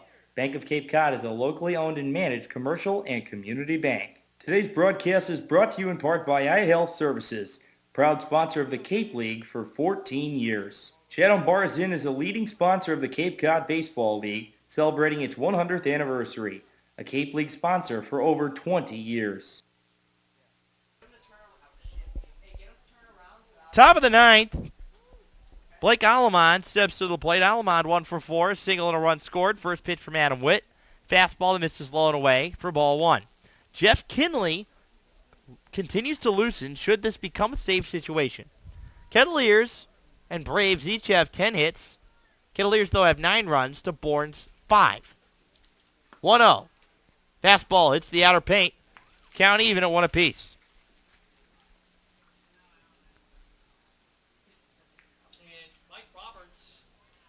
Mike Roberts decides to stay with Witt instead of going with Kinley. Maybe he will later in the inning. 1-1, sliced foul down the left field line. Past the ear of Harvey Shapiro at third. So the Bourne Braves will have fallen to 0-2 should the result stand here at Lowell Park this season. 1-2 offering. Swing and a miss. Alamond cuts through it. 3 straight strikeouts for Adam Witt in 3 consecutive hitters. 1 gone for Billy Fleming. You got to feel for Jimmy Herget a little bit because he pitched from the 3rd inning on. He pitched about as well as he could have. He battled big time. After that 3rd inning, he shut down this lineup in a frustrating way. First pitch, called strike on the outside corner to Billy Fleming. 0-1 the count. 5 of his 8 strikeouts came to the 7, 8, and 9 hitters. They made them look embarrassing at the plate. 0-1 fastball misses high and away to Billy Fleming. Fleming on the ball game. 1 for 2. A single, a strikeout, and 2 walks and a run scored. 1-1 pitch misses inside. 2-1 the count. Not only has it gotten significantly darker, the temperature has dropped in the last minute about 5 degrees. 2-1 offering. Hit out into right center field on his horse, Brett Wiseman. He dives and gets past him. Backed up by Jake Fincher. What is Billy Fleming doing? He's going to second base. He's out. That is so dumb. That is unbelievably stupid. Billy Fleming tested the arm of Jake Fincher, and now Brett Wiseman is hurt. He fell on the ground, and it looked like he may have hurt his left wrist, and Mike Roberts, trainer Craig Moody come out of the dugout. We're going to take a quick break. We'll be right back. Today's broadcast is brought to you in part by Cape Cod Healthcare. Care where you need it, when you need it. Chatham Bars Inn is a leading sponsor of the Cape Cod Baseball League, celebrating its 100th anniversary. A Cape League sponsor for over 20 years. The Kettleers and Cotuit Athletic Association want to welcome Bank of Cape Cod as a premium sponsor and member of the Executive Kettleers Club. Bank of Cape Cod is a locally owned and managed commercial and community bank. Today's broadcast is brought to you in part by iHealth Services, proud sponsor of the Cape League for 14 years. Today's broadcast is proudly sponsored in part by Curry College, located in Milton, Massachusetts. It offers undergraduate and graduate degrees. The Kettleers and Katuitt Athletic Association want to welcome Bank of Cape Cod as a premium sponsor and member of the Executive Kettleers Club. Bank of Cape Cod is a locally owned and managed commercial and community bank. Chatham Bars Inn is a leading sponsor of the Cape Cod Baseball League, celebrating its 100th anniversary. A Cape League sponsor for over 20 years. Today's broadcast is proudly sponsored in part by Curry College, located in Milton, Massachusetts. It offers undergraduate and graduate degrees. Today's broadcast is brought to you in part by Cape Cod Healthcare. Care where you need it, when you need it. Today's broadcast is brought to you in part by iHealth Services, proud sponsor of the Cape League for 14 years. A great play made by Jake Fincher. Welcome back. Rhett Wiseman appears to be all right after a check from trainer Craig Moody and Mike Roberts and the rest of the Kettleer outfield. Wiseman will stay in the ballgame. A great play by Jake Fincher. Not a smart play by Billy Fleming, considering that you need to keep the game alive for as long as possible. Went to second base. Just a great throw by Jake Fincher. Apologies for calling it stupid. Was not necessarily the right descriptor there. But Billy Fleming, think better next time. First pitch to Gavin Collins is a strike that hits the low outside corner. 0-1 the count on the Mississippi State catcher. Collins, 0 for 4. 0-1, hit hard out into right field. Wiseman goes back on it, settles under it, makes the catch, and that's the ball game. The Kettleers score 6 runs in the last 3 innings. Last 2 innings. And they beat the Bourne Braves 9-5 here at Lowell Park. Stay tuned, friends. We'll be back with the Kettleers Insider Postgame Show right after this on the Cape Cod Baseball League Network. Today's broadcast is brought to you in part by iHealth Services, proud sponsor of the Cape League for 14 years. Chatham Bars Inn is a leading sponsor of the Cape Cod Baseball League, celebrating its 100th anniversary. A Cape League sponsor for over 20 years. Today's broadcast is proudly sponsored in part by Curry College, located in Milton, Massachusetts. It offers undergraduate and graduate degrees. Today's broadcast is brought to you in part by Cape Cod Healthcare. Care where you need it, when you need it. The Kettleers and Katuitt Athletic Association want to welcome Bank of Cape Cod as a premium sponsor and member of the Executive Kettleers Club. Bank of Cape Cod is a locally owned and managed commercial and community bank. Today's broadcast is brought to you in part by iHealth Services, proud sponsor of the Cape League for 14 years. Today's broadcast is brought to you in part by Cape Cod Healthcare. Care where you need it, when you need it. Chatham Bars Inn is a leading sponsor of the Cape Cod Baseball League, celebrating its 100th anniversary. A Cape League sponsor for over 20 years. The Kettleers and Katuitt Athletic Association want to welcome Bank of Cape Cod as a premium sponsor and member of the Executive Kettleers Club. Bank of Cape Cod is a locally owned and managed commercial and community bank. Today's broadcast is proudly sponsored in part by Curry College, located in Milton, Massachusetts. It offers undergraduate and graduate degrees. It's time for the Kettleers Insider Postgame Show on the Cape Cod Baseball League Network. With the wrap on tonight's game, here's Greg Moraz and Brendan Glasheen. Kettleers on a 2-game winning streak. They beat the Bourne Braves here 9-5. Here at Lowell Park, the final game of this 3-game homestand before the Kettleers hit the road tomorrow to face off against the Harwich Mariners. Adam Witt, in 3 innings of relief, gets the win. He improves to 4-0. The loss goes to Dylan Nelson. He gave up 4 runs. And that will boost his ERA way up higher than its current mark coming into today's ball game of 1.39. This game started in the first with a struggle from Grayson Jones. Gave up 2 singles and a walk that low to the bases. A 2 RBI single from Blake Davey ended up plating Martin Jr. and Alamond. Xander Wheel grounded into a fielder's choice. They forced out Davey at second, but scored Billy Fleming. That made it 3-0 Braves. Kettleers would strike back for 3 back in the third. A leadoff single from Ian Rice. Back-to-back singles by him and John Norwood. Jackson Glines gets hit by a pitch. That loads the bases. Jake Fincher then sends a shot down the right field line. Scores. Rice and Norwood. That made it 3-2. And then Rhett Wiseman with a sac fly.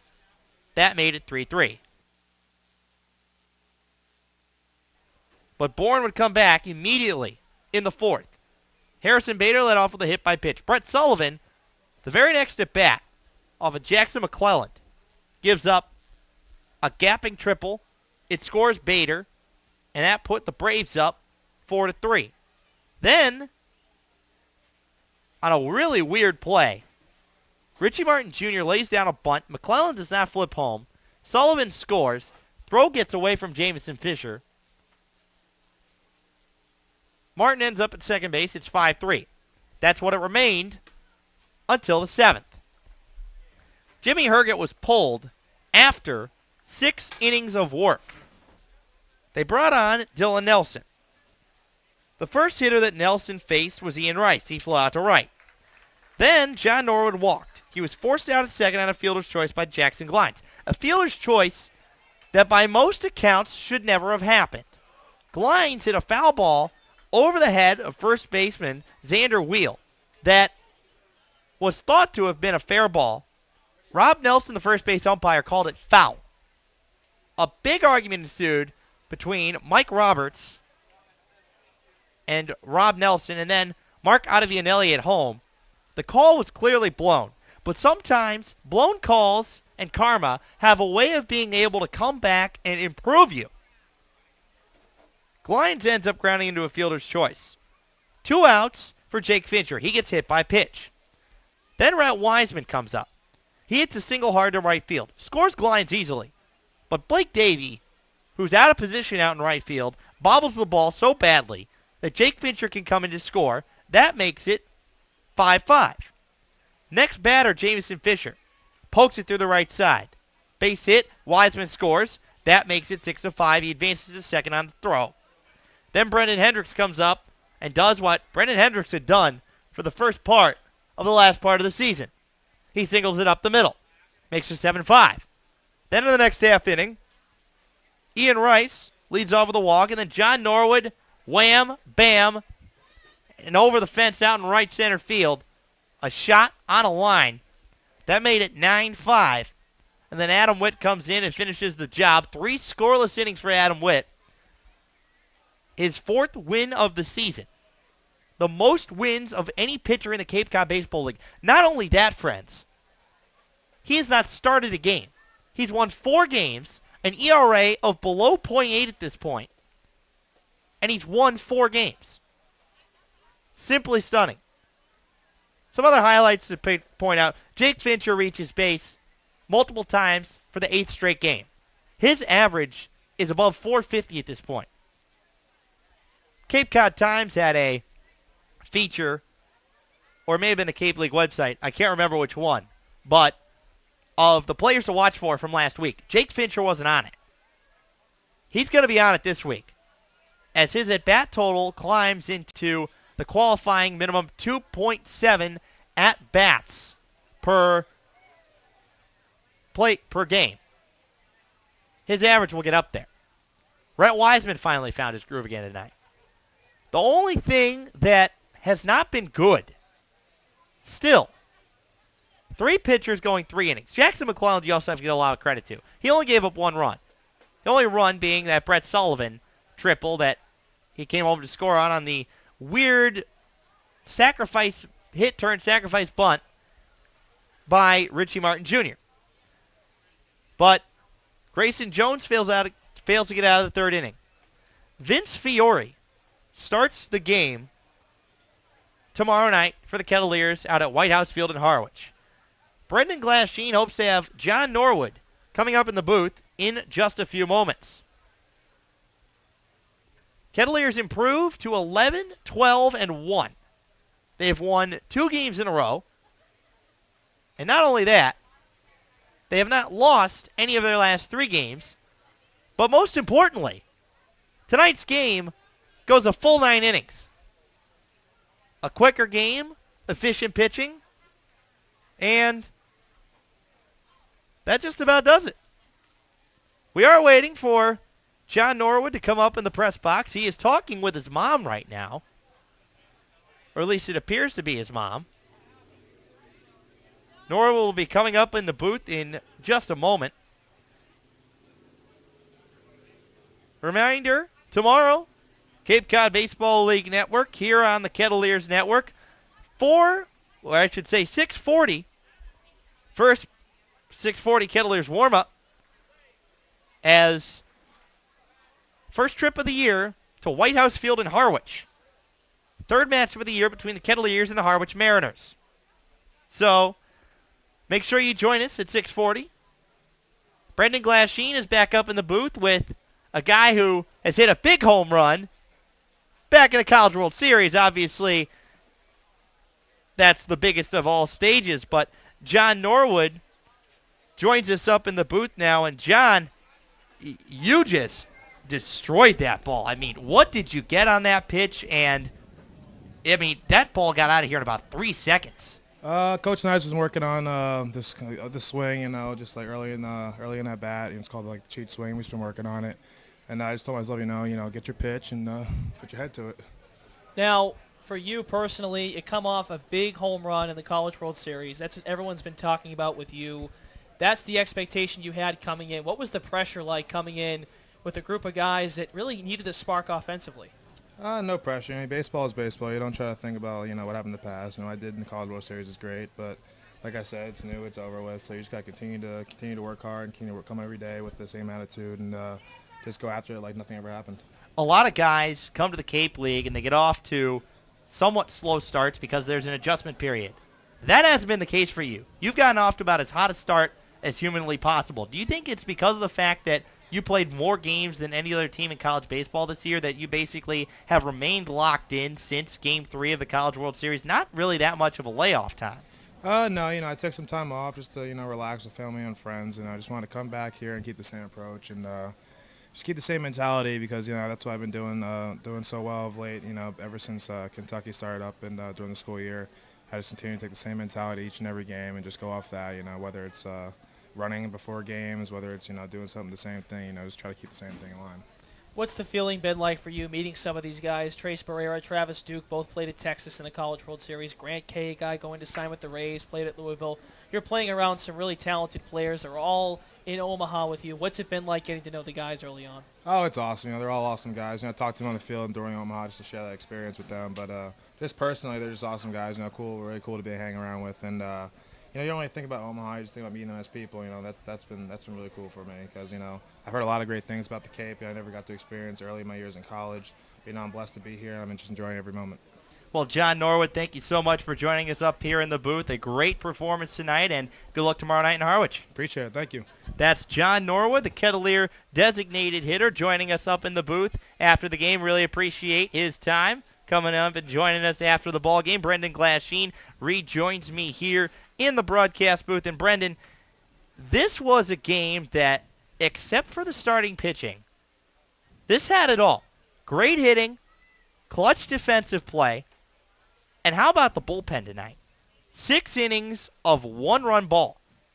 Jackson McClelland, the first hitter he faced, Brett Sullivan, hit a gapping triple that made the game 4-3. His run scored on Richie Martin's sacrifice bunt. Once that run scored, the Braves didn't score again. Kettleer bullpen pitching combined between Jackson McClelland and Adam Witt. Adam Witt's going to get all the attention. But Jackson McClelland struggled a little bit early. He got back on the horse. 6 innings of scoreless relief from the bullpen. That, to me, other than the offense, is the highlight of the night. Yeah, it really is something that gets overshadowed, really. When you take a look at what happened offensively later in the game, you forget how good the bullpen was. McClelland plays mop-up baseball pretty much on the hill. 3 innings, allows those 2 hits, 1 run and a walk, and Witt closes the final 3, allowing just 3 hits. The bullpen was solid, and these are the types of outings you hope to see from your starting pitching as well. If the Kettleers can get that going, I mean, this team has every potential of being at the top of the Western Division. They just beat the best team in this league for a third time in 4 tries. The Kettleers are beating the teams they probably shouldn't be beating and losing to the teams they shouldn't be losing to. You look at the standings right now. The Kettleers are 1-1 against the Falmouth Commodores. They're 3-1 against the Bourne Braves. Those are the 2 teams that are above them in the standings. Combined against the Wareham Gatemen and the Hyannis Harborhawks, who stand below them in the Western Division standings, they are 1-6. 1-6. 1-3 against Hyannis, 0-3 against Wareham. Like you said, but that's a trend that needs to change. The Eastern Division has become a lot more bunched at the top. Harwich and Orleans trading first and second place back-to-back. We've had the luxury of being able to get 2 games early out of the way with Harwich. 3rd game tomorrow night out at White House Field. Vince Fiore takes the hill for the Kettleers. He is one of only 2 active starting pitchers, the other one being Sam Tavis, who is no longer with the team, to go 5 innings in his start. What needs to happen tomorrow night? It feels like we're saying the same thing over and over and over again. It's great to be able to win a game like this in which your starter wasn't great and the opposing team's starter pitched well enough to get the win. The bullpen, the Bourne Brave bullpen, allowed 6 runs. You compare bullpens. It's swapping the numbers. The Bourne Braves bullpen allowed 6 runs over 2 innings. The Kettleers bullpen allowed 1 run over 6 innings. Here's my key to tomorrow night's game. I'm not going to pinpoint Vince Fiore in his appearance tomorrow. The Harwich Mariners team ERA at White House Field is 1.05. That team knows how to pitch 1 through 9 at their home field. If the Kettleers offensively score runs later in the game, I'm talking 5th, 6th, 7th inning, they're going to win tomorrow night's game because they've had success against this ball club. They've had the ability to make things happen later in games, as we've seen the last 2 nights. A nice 3-game homestand that should transfer over nicely into Harwich tomorrow. Before we say goodnight here from Lowell Park, it's time for one final Coca-Cola of Cape Cod scoreboard update. And Brendan has that for you right now.